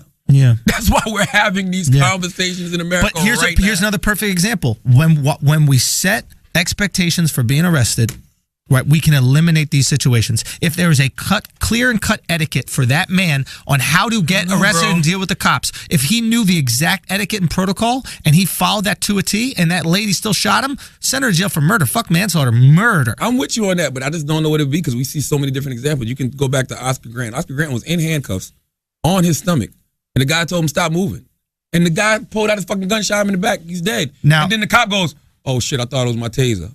That right there should be murder in the first degree, sent to jail for life. That should be negligence. A doctor can't do that. If a doctor's operating on you and he fucks around and uses the wrong shit and cuts you open and kills you, whatever, he's done. I could not agree with you more. That shit is crazy. I think that in a situation like that, like Oscar Grant, there's another situation with a guy in South Carolina where he's literally running away from the cops. Well, that cop's still in jail. So. But when you're running away and somebody fucking shoots you, more than once, dude, it's like a deer, literally like game. And then they put the guy in jail who recorded the shit. Absolutely. It's like they did Eric Garner. So here's a perfect situation. Those are perfect situations where we go, you clearly broke. We don't know what the exact etiquette is on how to deal with the cops, but we know for a fact that what you did not warrant the force that was used. Oscar Grant, you send the cop to jail. The Walter Scott guy, send him fucking jail for murder, not manslaughter, murder. Let's go murder with it. I just think the more clear cut the etiquette is, the more we can hold people accountable, both us and police. I don't know what the etiquette is. You're looking for. Let's make it. You're looking for Philando Castile. Philando Castile did everything in that moment he was supposed to do. And then, hey, I have a gun. And she should be put. That's my point. When people do everything that they like, everybody agrees. He's talking about have a legal registered weapon. This guy had never had one crime. He never even been to jail. So what I'm saying, this guy worked at a school. They said he was loved. He goes, I have my gun, Mr. Officer. Yep. My gun is there. Yep. I have my license, my registration, my permit for my gun. Yep. I am reaching for my wallet. Yeah. Is that cool? But you're using this situation like he's not going to be charged. Who? The cop in that situation. Charged, he has. Are you sure about that? I thought he was charged. He's paid administrative leave like everybody else. I thought that he was. Look, I'm not exactly sure, but I think that anybody would agree in that situation. Not anybody, but I think most people would agree in that situation that what he did broke protocol, and Philando Castile broke no protocol whatsoever. So he should be held responsible. So we can't use those situations as examples of good police work. Right, we got to use those situations as examples of people who broke protocol when the citizen did everything he should have. We're not having none of these conversations in America right now because of good police work. We're having these conversations because all these situations look sketchy. That's the only reason we're having all of these conversations. Whether it's Philando Castile, Alton Sterling, Eric Garner, I don't even remember. I can't even remember. There's so many different hashtags. But we're having these conversations because the police work looks sketchy. You think about the guy that they forgot about already. Old man eating fucking chicken in his backyard. The lady called the police. Sure. Cops come in. Tell him to fucking stand up. He goes, I'm not standing up. 50-something-year-old man eating his chicken. Stand up, not standing up. And he let off shots on him. Sure. I mean, again, we need, like you even go to Alton Sterling's situation, we need etiquette on how to get arrested. He did not follow the etiquette on how to get arrested. Not to mention, those cops went into that situation after being told that this man had a gun and he was harassing customers with a gun. So knowing that context, entering a situation where someone has a gun and they're harassing people with it, you're going to act differently. What I'm trying to say is we have to understand the context that these officers are entering the situation, and then we have to create etiquette where no matter the context, if you follow it, I don't care. It's gotta be on both sides, though. The point of this... It's got to be police etiquette and it's got to be civilian etiquette. Absolutely, but there is apparent police etiquette, right? Like we can look at police books and we can see if they did something that was by the books or not by the books. It's this video that's out now. I'm going to send it to you. It's this white guy. He's sitting in like a park. The cop rolls up on him. He rolls his window down. You see one hand out the window. He's got one hand on the steering wheel. And he tells the cop, he goes, why are you harassing me again? He said, we've gone through this. He said, the last guy that did this to me, I took him to federal court. He said, what's going on? And the guy goes, well, you're sitting here. And he goes, what do you mean? What do you mean I'm sitting here? I'm sitting here. I'm minding my business. The cop goes, are you a private investigator or something like that? He goes, why can't I sit here? Clearly the guy knows his rights, right? So the cop grabs his gun. So the white guy goes, why are you grabbing your gun, officer? He said, because you're making me nervous. He said, why? I was like, I got one hand out the window and one hand on the steering wheel. Then the cop grabs the guy's arm. And he goes, why are you grabbing my arm? So he's talking to the police, but the police officer's already bugging the fuck out for no reason. Yeah. Police, if you're going to be in that job, you got to have a certain amount of, like, just heart. Like, I think what Steve Wilkos said is the realest shit to me. Sure. I almost feel like all police officers should have served in the military at some point. I mean, it's unrealistic. It is, but it's a much better level of training. Steve Wilkos said the police academy training is pussy. Yeah. He said, I was jumping over walls like it was nothing. It was people that couldn't get over the walls. He said, I don't want to be on the force with them. He said, no, I don't want to be on the force with them because their first reaction when they get in the streets and get into some shit is to grab their fucking gun. Sure. That's puss. I don't know if that's get on the mic, Pidge. I don't think that's necessarily true. I think, and see what Chris did just now when he sighed was automatically assumed that everybody in the military suffers from post-traumatic stress disorder.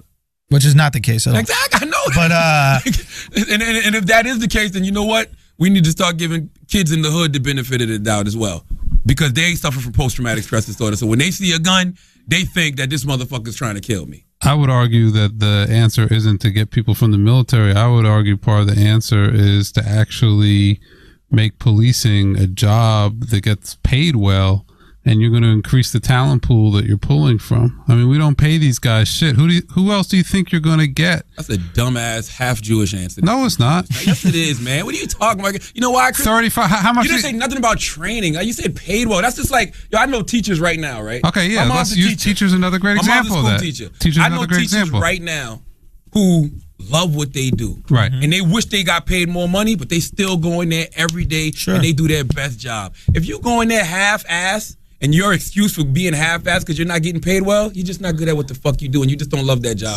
I'm saying that's exactly the case. What I'm saying is, you look at the guy who killed the kid in Ferguson, right? I think I might be wrong, but I think that guy was making $35,000 a year, right? What they got to do with how he reacted? Who do you?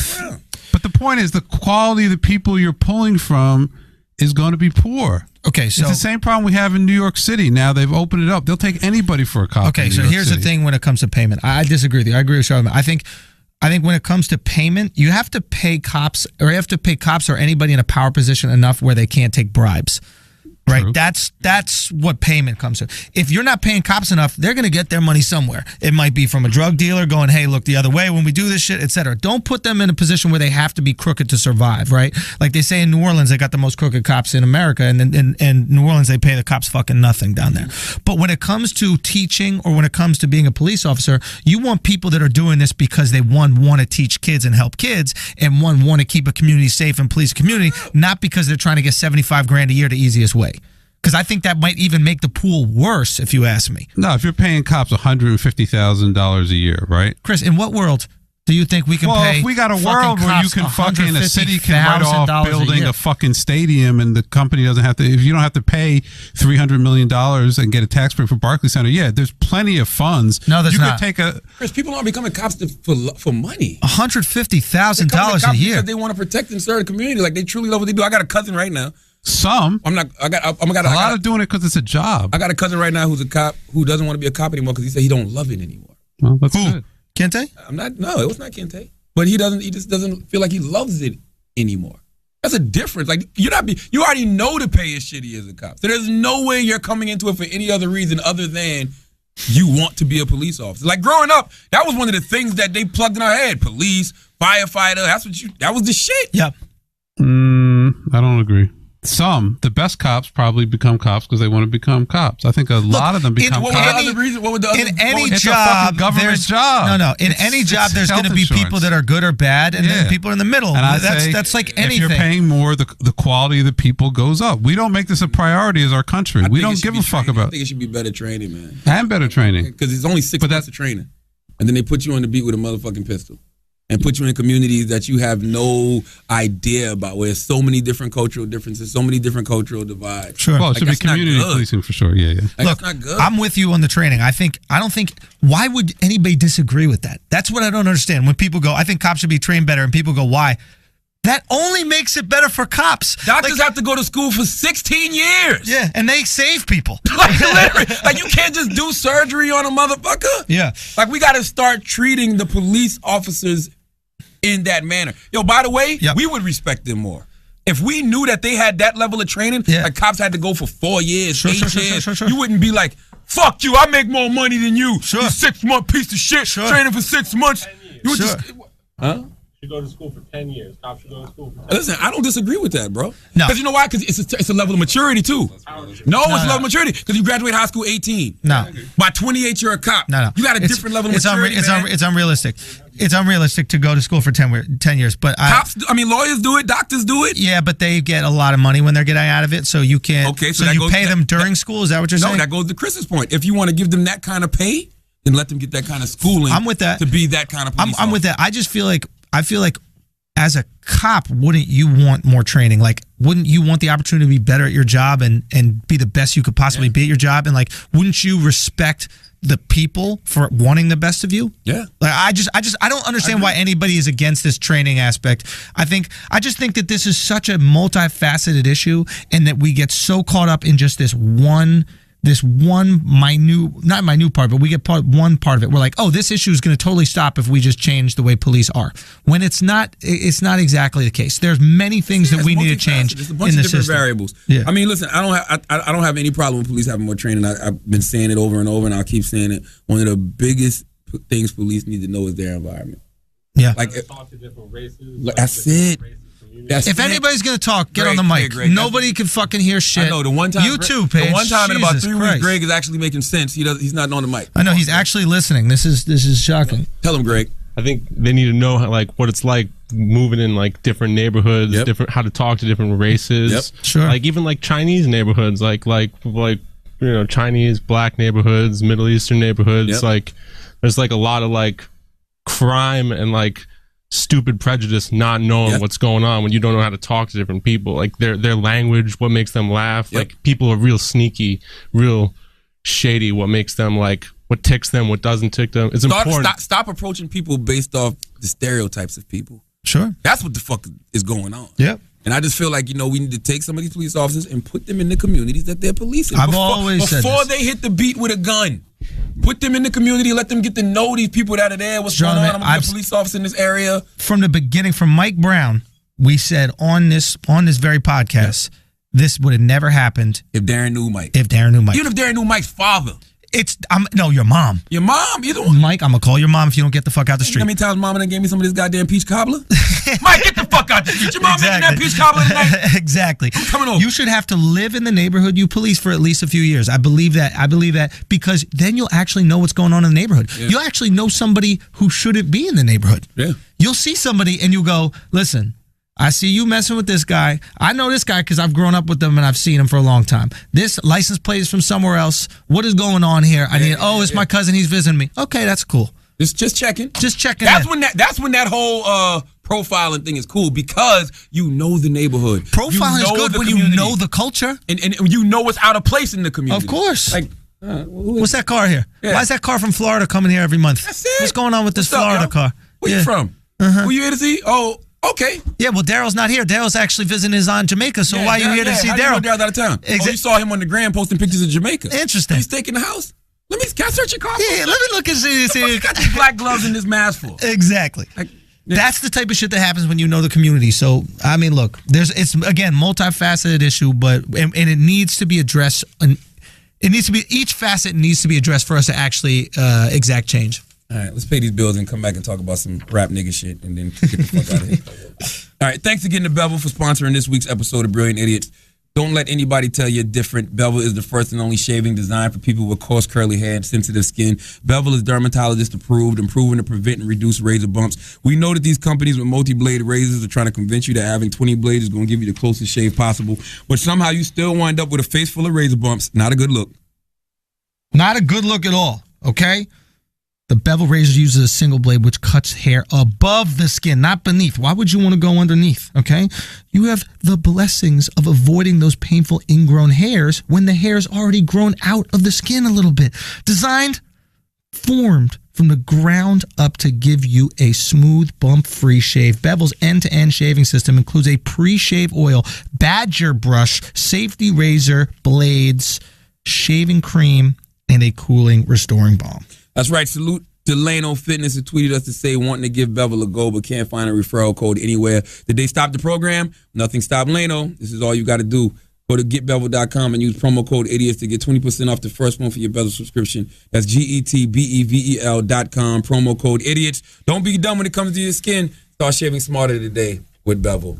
Now, I haven't listened to the return of Beanie Siegel on Tax Stone's podcast. I forgot to say, white neighborhood. Greg, why are you not on the mic?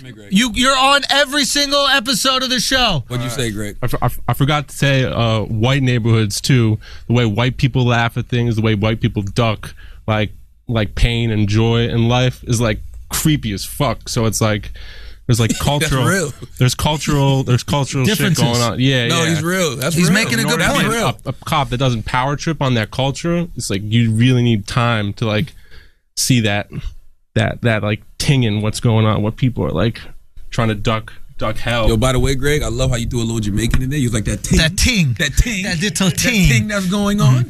But what he's trying to say is, yeah, people are going to react differently to different circumstances, and culture is going to be an indicator of that, and you should know which culture you deal with. The Chinese neighborhood shit is very poignant, what he brought up. Yeah. Like, white and black people, I think we get, even if you've never seen each other, we've at least seen TV shows of each other. We know more or less culturally what's going on. Like, but a Chinese neighborhood where you're dealing with people from China, do you have any clue what the cultural implications are in a neighborhood like that? I have no idea. No fucking clue. So imagine you're what policing. I think about when I walk into a Chinese neighborhood? Chicken feet. No, sucky $5. Okay. You know why? Because that's what was planted in my head years ago. Exactly. Right? So I think good ass food and a nice dick suck. And all right? prostitution. Okay? That's what I think about. I'm gonna tell you a culture everybody needs to avoid. Rap niggas in Philly. Okay. Right? Why is this? Stay the fuck away from street niggas, especially rap street niggas in Philadelphia.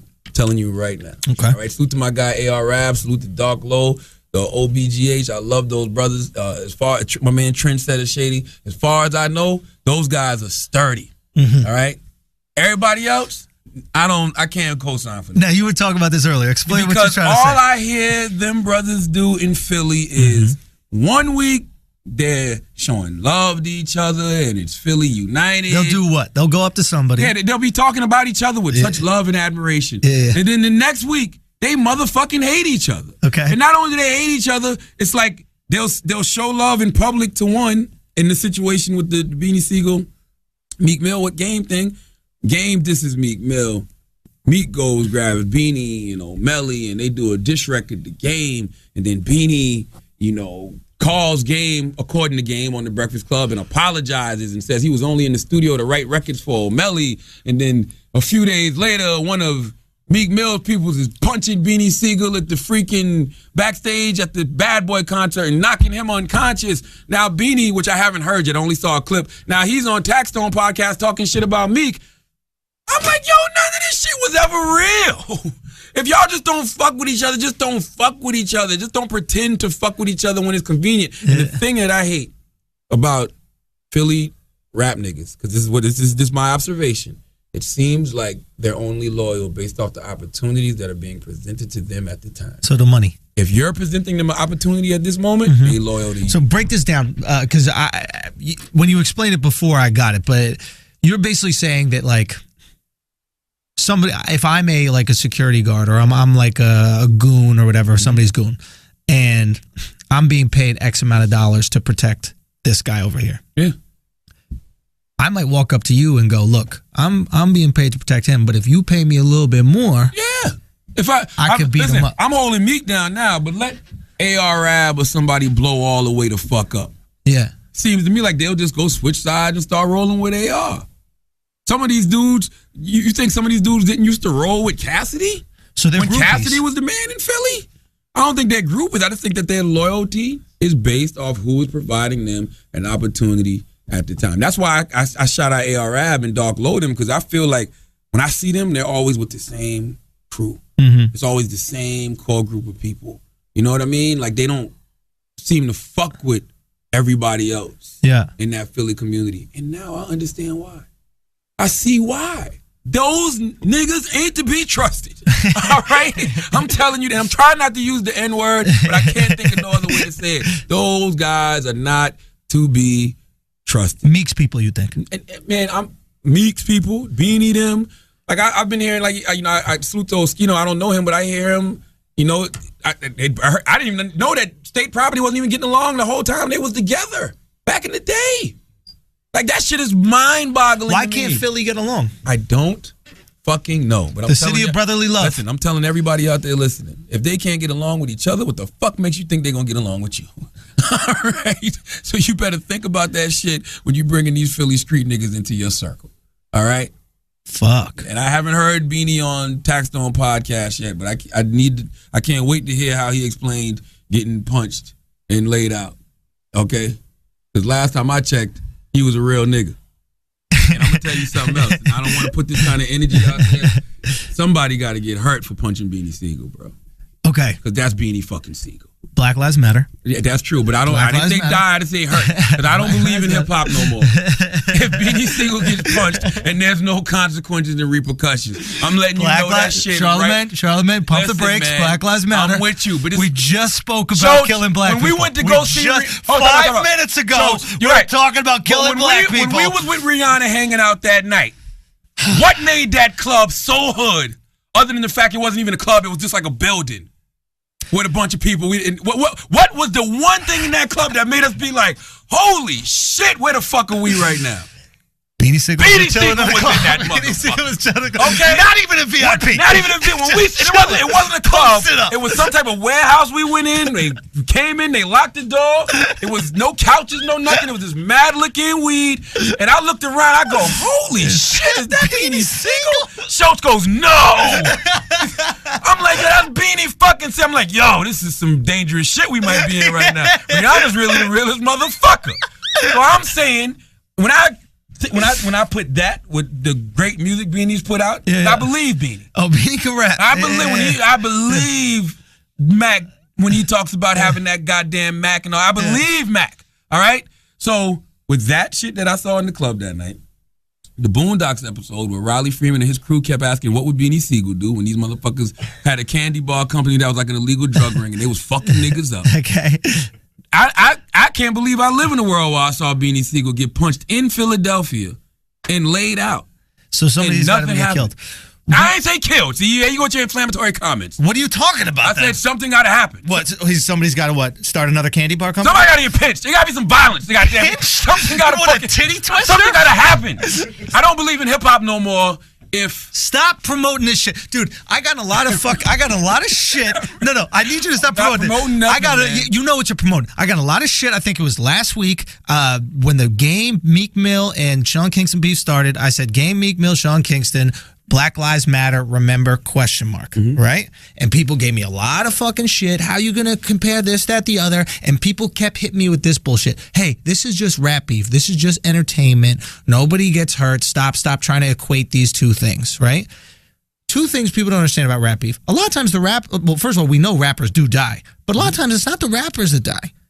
It's the fucking security guards. Yeah. It's the people who are associated with them. And that's the problem I have with this beef. Killed. An associate knocked out fucking Beanie. Hit a goddamn star. He hit Beanie, man. Hit an associate. An extra cannot punch the star of the goddamn film. You don't even got lines. Listen, do you know what happens if an extra punches a film on a real movie set?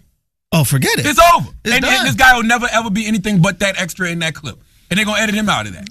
So all I'm saying is something got to happen, man. No. You can't just put hands on Beanie Siegel, bro. We can't talk about how black people got to stop getting killed by the police and then promote black people getting killed by other black people. I didn't say nobody should get killed. You did. You did. I'm cool with somebody getting beat up. What would Beanie Siegel do? I don't know what he would do. Beat the fucking shit out of someone and come through. I'm fine with that. Matt come through in the club. I'm fine with somebody getting beat up. All I'm saying is I need to say, okay, this is what I'm Stop it with I'm fine if somebody wants to get beat up. As a fan of hip-hop, I need to see some type of retaliation, bro. Charlamagne, you're promoting violence. If you're going to talk, grab the mic. Okay? I'm tired of people fucking talking and not grabbing the mic. After you've been punched and knocked out? Why don't we do this? Hey, let's stop killing each other. Well, hey, no. Why don't we do? No, I'm gonna tell you why. This is the bullshit we're talking about. I'm gonna tell you why. Nobody should listen to you about police violence if you're gonna promote killing right now. I'm gonna tell you why. Yeah. Because when you promote and market and brand yourself as a real street nigga, and you base your brand off that. What did I tell y'all the last time we had this discussion about Beanie? You a real nigga until something happens that makes people look at you and be like, oh, he ain't real. So let me ask you this. Right now, people questioning Beanie. Now, let me ask you this. Because Beanie got punched in the head, and nobody's gotten hurt yet, but he went and did another interview. Fair. That's real rap. Fair. Okay. Right? So let me ask you this. That's some real rap shit. So you think maybe the police should just market themselves as black people killers?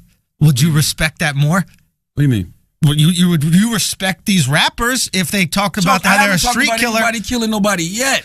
Sean, will you stop being a pussy and beating around the bush? I don't want Beanie Siegel to kill this extra. No, I don't. Or you want to beat the shit out of him? Yes. And he could potentially get killed during that beat the shit out of. Well, hey. Fuck you. Hey, that's different. Hey, man. So what I tell you, you can't control how people react. All I know is the reaction I'm looking for right now is Beanie Siegel to be Beanie Siegel. The reaction I'm looking for right now is everybody who's upset that police are killing black people to go, hey, black people, we're not going to say police are going to shouldn't do this, but we're okay with us doing it. That's not a good thing, because if somebody punches your dad in the face right now, you're going to beat the shit out of him. You're not going to be like, you know what, we should stop killing each other as Americans. I'm going to let him live. You're not going to do that. Like, so. Explain the correlation. It's the same correlation. Like, Beanie got punched in the head. Beanie has every right to retaliate with physical violence. Why don't we criticize the guy who punched Beanie in the head? That's my point. I mean, him too. He's like, instead of going, Beanie, you got to kill him because he punched you, we should criticize the person who punched him and who even brought this to a place of violence in the first place. I'm with you. Just like we criticize the police for killing black people. I'm definitely with you on that. And by the way, you don't get no points for, like, I know it looks good on paper. I knocked out Beanie Siegel. Beanie's 43 years old with one lung. One lung. Like, but that's my point. Can't he evolve from the person he was 10 years ago? Like, just because he rapped about it then, can't he just get hit in the head and take an L and keep it moving? No, because he's rapping about it still. Yeah, he said, I'll be in LA in 3 hours. Which you is talking impossible, which my dumb ass Googled. You got a Concorde. Okay, I'm like trying to figure out how the fuck, what jet is he got on? The Elon Musk tunnel vibrating electromagnetic shit. Look, if you're asking for this thug life and the thug life comes, right? If you're asking for the thug life and the thug life comes and gets you, you expect the thug life. Now, here's my question. We got to stop rewarding people for asking for the thug life. If we could talk about Black Lives Matter, they always matter. All Black Lives Matter, not just the ones that get killed by the police. All Black Lives Matter. That means the ones that get killed by black people, the ones that get killed by rappers, the ones that get killed by white people, the ones that get killed by Chinese people. All those Black Lives Matter. So we need to start holding ourselves accountable. Black people need to start holding themselves accountable. Human beings should be holding themselves accountable. This is it. By the way, black people are human beings. Last time I checked. By the way, we got to stop putting this violent culture solely on the black community, because America taught us this, bro. America is the most violent. We are so desensitized. That doesn't mean you still can't be accountable for it. But we gotta hold everybody accountable. Yeah, but black people are overwhelmingly more murderous than any other race in any other race in America. That's not true. 6%. I mean, this is something that no one wants to acknowledge, but in America, but 6% of the U.S. population are black males, are responsible for almost 50% of the people murdered in America. 40% of the people 50% of the people that are murder, 40% of the people that are murdered. Those statistics alone are fucking mind-bogglingly shocking this is the and sad. Conversation that me and Schultz had, and he loves to do this statistic shit, but this is my thing. The statistics are the only way to have real empathy for people. If white people accounted for 2,500 of all homicides and whatever 6% of black people accounted for 24, it's still 5,000 people dead.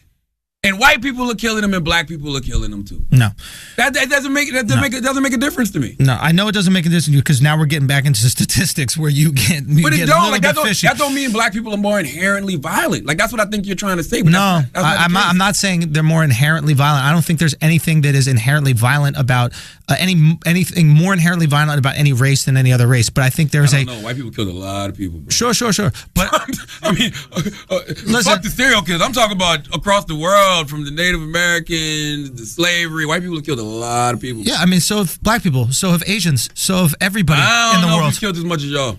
Are you not familiar with the genocide in Rwanda? No, I'm not. All right, well, you should look it up. Are you not familiar with the Armenian genocide? Are you not familiar with what the rape of Nanjing, what the Japanese did to the Chinese? Like, I'm talking about America, though. My point about black Americans and white Americans. Okay, we're getting off the topic. The topic was a statistical analysis of people who have committed homicides in America, right? Yes. And you can't deny the statistics that show a very small population. 6% is responsible for a very large number. What about the other half? Does that have anything to do with the color of someone's skin? No, I don't think so. But I think it has to do with a culture of violence that, yes, was predicated and started and initiated by white oppression towards black people from the beginning of from the inception of this country. But right now, you cannot deny that race relations are at an all-time high compared to the year 1600, compared to the year 1700, compared to the year 1800. You love statistics, right? Absolutely. Statistics show race relations that are all-time low in America. They talked about that in the last debate. You think that black people have it worse now than they did in the 1800s? No, they said it's a racial divide in America. I'm talking about. I don't know how. I'm talking about oppression. I'm talking about a black oppression. Of course not. Black oppression is at all-time high. Yet there's still these staggering. So you love stats, right? Let me explain something. There's still staggering racial statistics, and we like to look the other way. Right? We like to just look the other way. About what? We like to look the other way about that. Right? Even right now, we're deflecting this discussion. You're saying, yes, that's true. There's a lot of people that are an all-time high, but since you love statistics, they did a poll that they talked about in the last debate that said race relations are at an all-time low right now. Okay, so let me retract the race relations statements. Being a black man in America is the best as it's ever been in history. I mean, it depends. For certain people. Because I could say yes. You could say yes, and there's some people. But there's somebody in the hood who's like, get the fuck out of here. But that person in the hood would never trade places with the 1940s. They'd never trade places with the 1950s. They'd never trade places with the 1960s. They'd never trade places with the 1970s. Never trade places in the 1980s. Yeah, okay? but time out. If they're smart, and also depending on what condition would they be in those times. If you're telling them that they're going to be poor and disenfranchised in every era, of course they wouldn't trade places. Well, if they know about history, then they'll know that was the case in a lot of these eras. Nah, you had people and overwhelming police oppression, overwhelming racism, and overwhelming violence towards black people. You had some slaves who motherfucking had it good. You had like Denmark Vesey. Denmark Vesey won the lottery and went and motherfucking opened up a carpentry business. Like he was good. He had money. But if we're going to talk statistics, we're going to talk what would the average person at that time be and the average lifestyle of that person. So if you're a poor person living in America right now and you would trade places with a poor person living in America in the 1970s, you probably wouldn't want that life. What I'm trying to say is right now, being black in America is at an all-time high. Is it as good as being white in America? Charlamagne, I understand. You're plucking outliers. You're plucking outliers. You gave an example of a guy who won the lottery. That's Denmark Vesey. You need to read about him since you want to. But you're giving a lottery example and you're comparing it to the average person. And I'm telling you, you're speaking from a white guy in Manhattan, okay? And you don't understand what's going on in maybe the hoods of Detroit where these motherfuckers is drinking dirty water. So it's easy for you to be like, oh, being a black man is so good in America. No, I didn't say it's so good. I said it's the best in history. By the way, it may be some white people who be like, no, this shit is fucked up. Go talk to one of these motherfucking vets who I do all the time, Sure. who will run up on you and be like, man, the 90s was the best time to be living in this motherfucking country.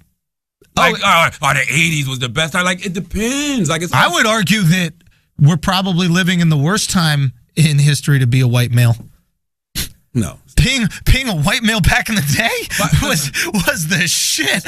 Are you kidding me? Like, and that's what I hate about us as a society. We do all of these generalizations about everything and everything. We're distracting from a very real issue. And this is what we brought up, which is simply just homicide rates. Like, and I know it's very difficult for people to talk about. And it's a very difficult discussion to have because people don't want to. None of us want to face this overwhelming reality that there are staggering homicide statistics in America. In America. I know you want to stick on the 6% of black people, but America, bro, is a murderous country. Okay, sure. Like when I walk outside, I'm not just thinking about black dudes. We're going very all lives matter now. You're doing it. I'm all not. Lives. Yes, you are, because I'm not. It's fine when we isolate black oppression.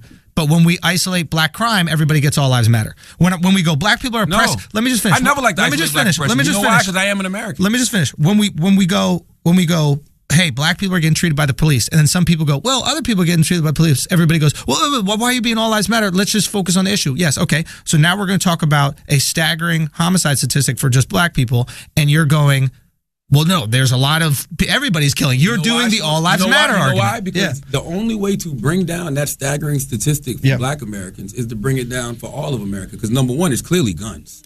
Okay, but am I lying? Is it not guns? It's already down for other races, and it's already way down for other races. I don't even know if that's true. You got to back it up. Ready?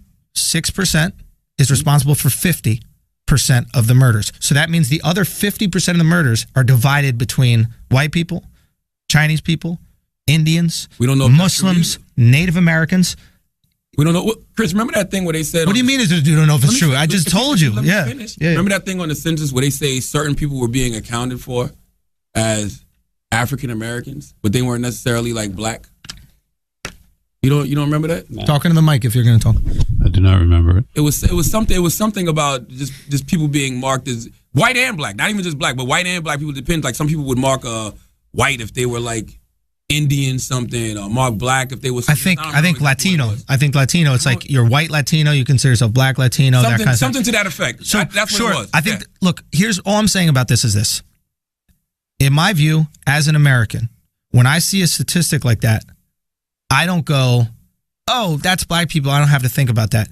Those black people are all Americans. When I see a statistic like that, I feel I am failing at Americans. So what can I do to stop failing Americans? Now, I don't ignore that statistic because it's an important statistic. I look at that and I go, what can we do? What can we do to change that? What can I do as an American to help these other Americans, which I'm clearly not doing enough to do, and every other American is clearly not doing enough to do. But before we get to the point where we can help a people who clearly need fucking help, we have to acknowledge a situation that needs help. So it literally comes for us to sit down and go, okay, these are some very real statistics. We need to fucking help we need to find something to do. Is it giving money? Is it focusing on education? You have these poor and disenfranchised, impoverished communities. People do what they need to do to make money, whether it's selling drugs, whatever it is. Yeah. People join gangs because they feel like they don't have any other support groups, whatever. Yeah. Like people need more after school programs in the hood. So then stop that stop and frisk shit and motherfucking use that money to keep these motherfucking rec centers open. Amen. I remember when we was doing radio in Philadelphia, they wanted to shut down the rec centers. They wanted to shut down the libraries. They was waiting for funding from the city just to keep that shit open. And I remember on the front page of the paper, that shit said doomsday.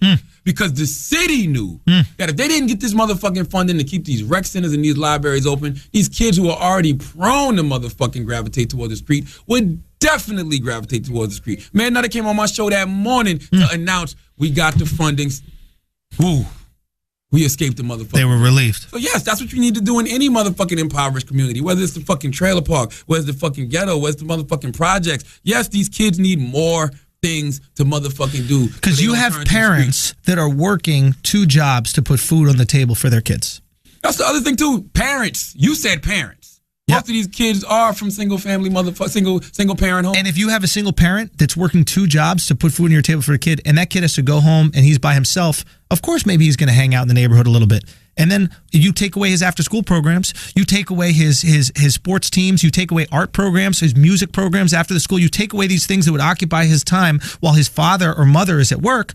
And then all of a sudden, people go, well, why are these kids always hanging out in the street? Well, why won't they do something else if they're hanging out on the street? Because you're taking away anything productive that they could possibly do outside of that. I'm going to tell you something else, too, man. I got to get out of here because I got a meeting. But I'm going to tell you something else, too. Birth of a Nation comes out October 7th. Mm-hmm.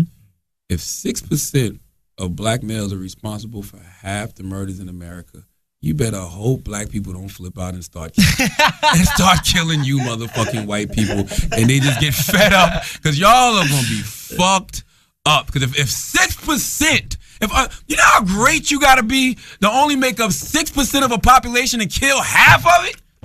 Okay, y'all better hope and pray that some shit starts to change around this motherfucker, because there's going to be some consequences. The tragedy with that statistic is, as we all know, anybody who commits crime commits it in their own community. Yes. So when I hear people go, here, can you not distract him while I'm talking to him?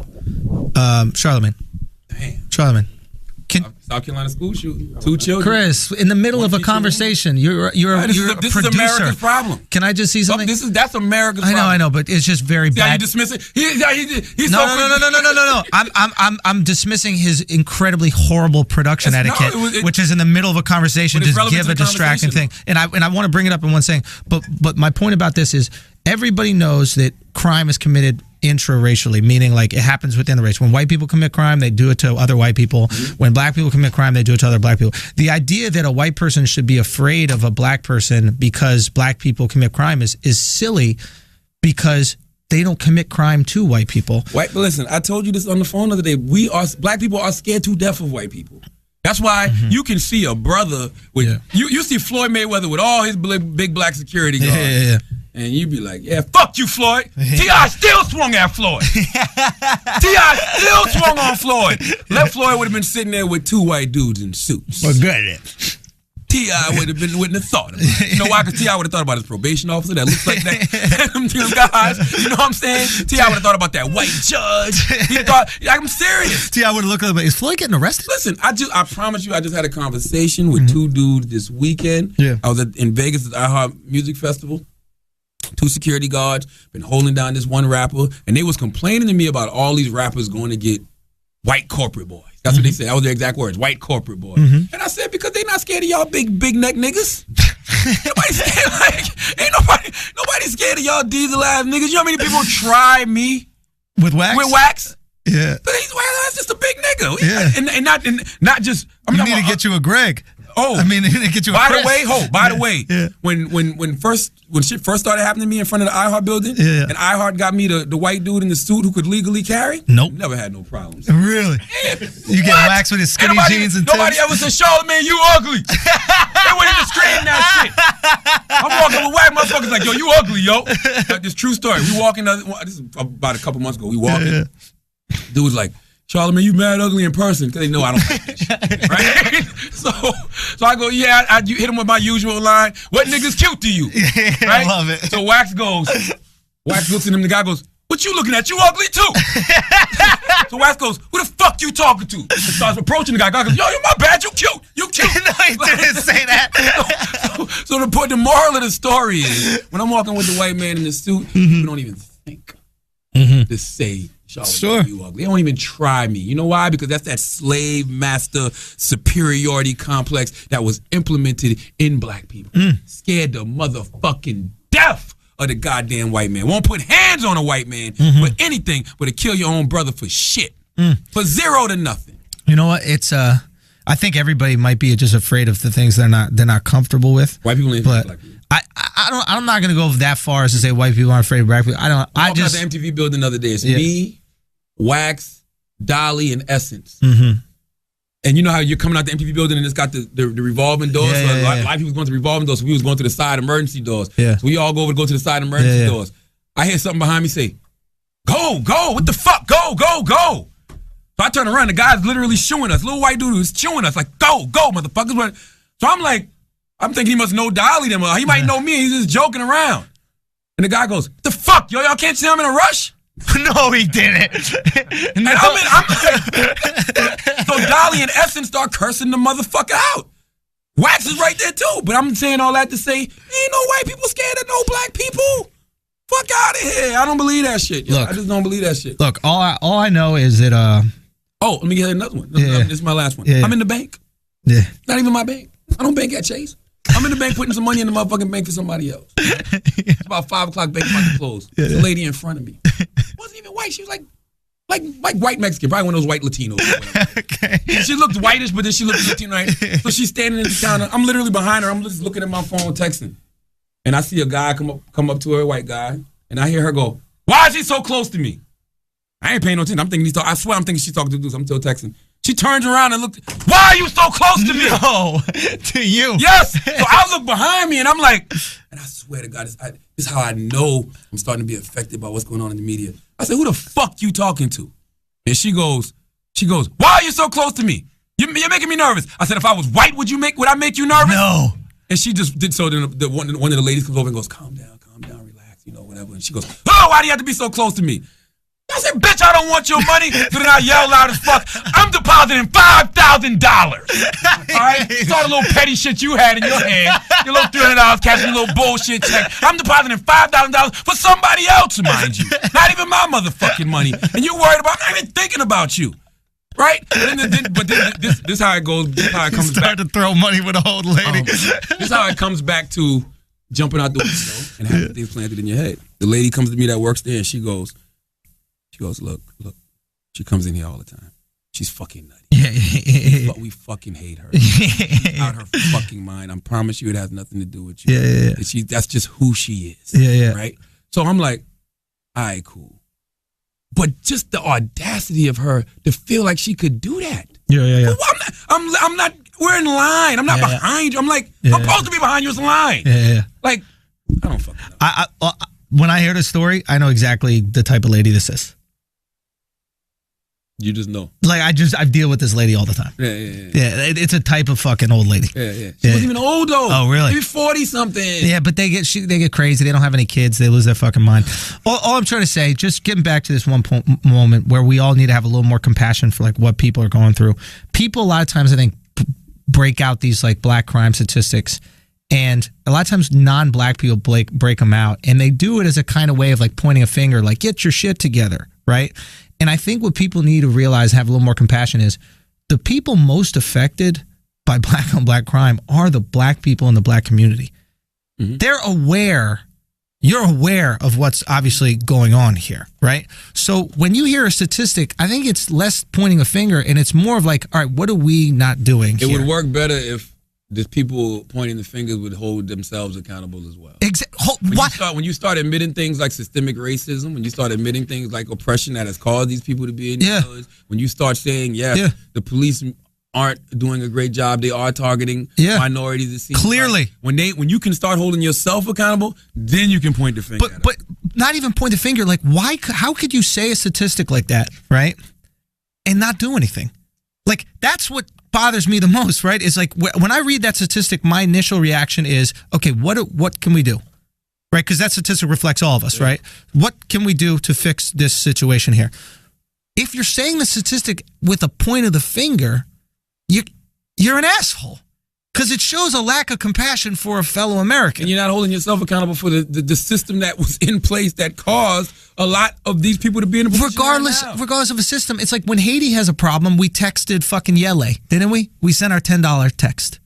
Nobody cares about what's going on in the hood of Chicago. Nobody cares about what's going on. Where's the Yele? Nobody cares about what's going on in Newark. What if we just pointed at New Orleans? Hey, you see how you guys are fucking swimming? You see you guys are drowning? Learn how to fucking swim so you don't drown. But once again, not even just the black community. Those fucking poor white people in motherfucking South Carolina who don't got shit, who killing each other just as much, who motherfucking raping and pillaging just as much because they're poor and they want to eat too. Who motherfucking on meth and getting sprung out and killing people for there is a money meth for a hit. Epidemic going across this country. Oh no, it's not. You know why? Because it's happening to white people. So it's not an epidemic. It's just a slight problem that they can go to rehab. But isn't that some bullshit? Like, yes, why we should look at that shit and go, dude, there's literally a meth epidemic going across these like poor working class communities where the factories left, the jobs left, and people literally just got high off heroin and fucking meth. And we're sitting around here and we're just going, hey, look how poor you are. Look how you do. Why is our knee-jerk reaction not to go, what can we do? And you can't have a war on drugs when it comes to meth. Because if you do, you'll be locking up more white people than anybody. So you think there's a racial component to... I want to say it was what state changed their methamphetamine laws because of that? Was it Vermont? Massachusetts? Massachusetts is a huge fucking meth farm. Opiate? I don't know. I just know I got to get the fuck out of here. Anyway. Listen. As always, if you listen to this motherfucking podcast, you think we're smart, you think we're intelligent, you think we're brilliant, you're absolutely right. If you listen to this podcast and think we're just a couple fucking idiots who don't know what we're talking about, you were still entertained, weren't you? All right? But you're right. It's the Brilliant Idiots Podcast. Thank you for listening.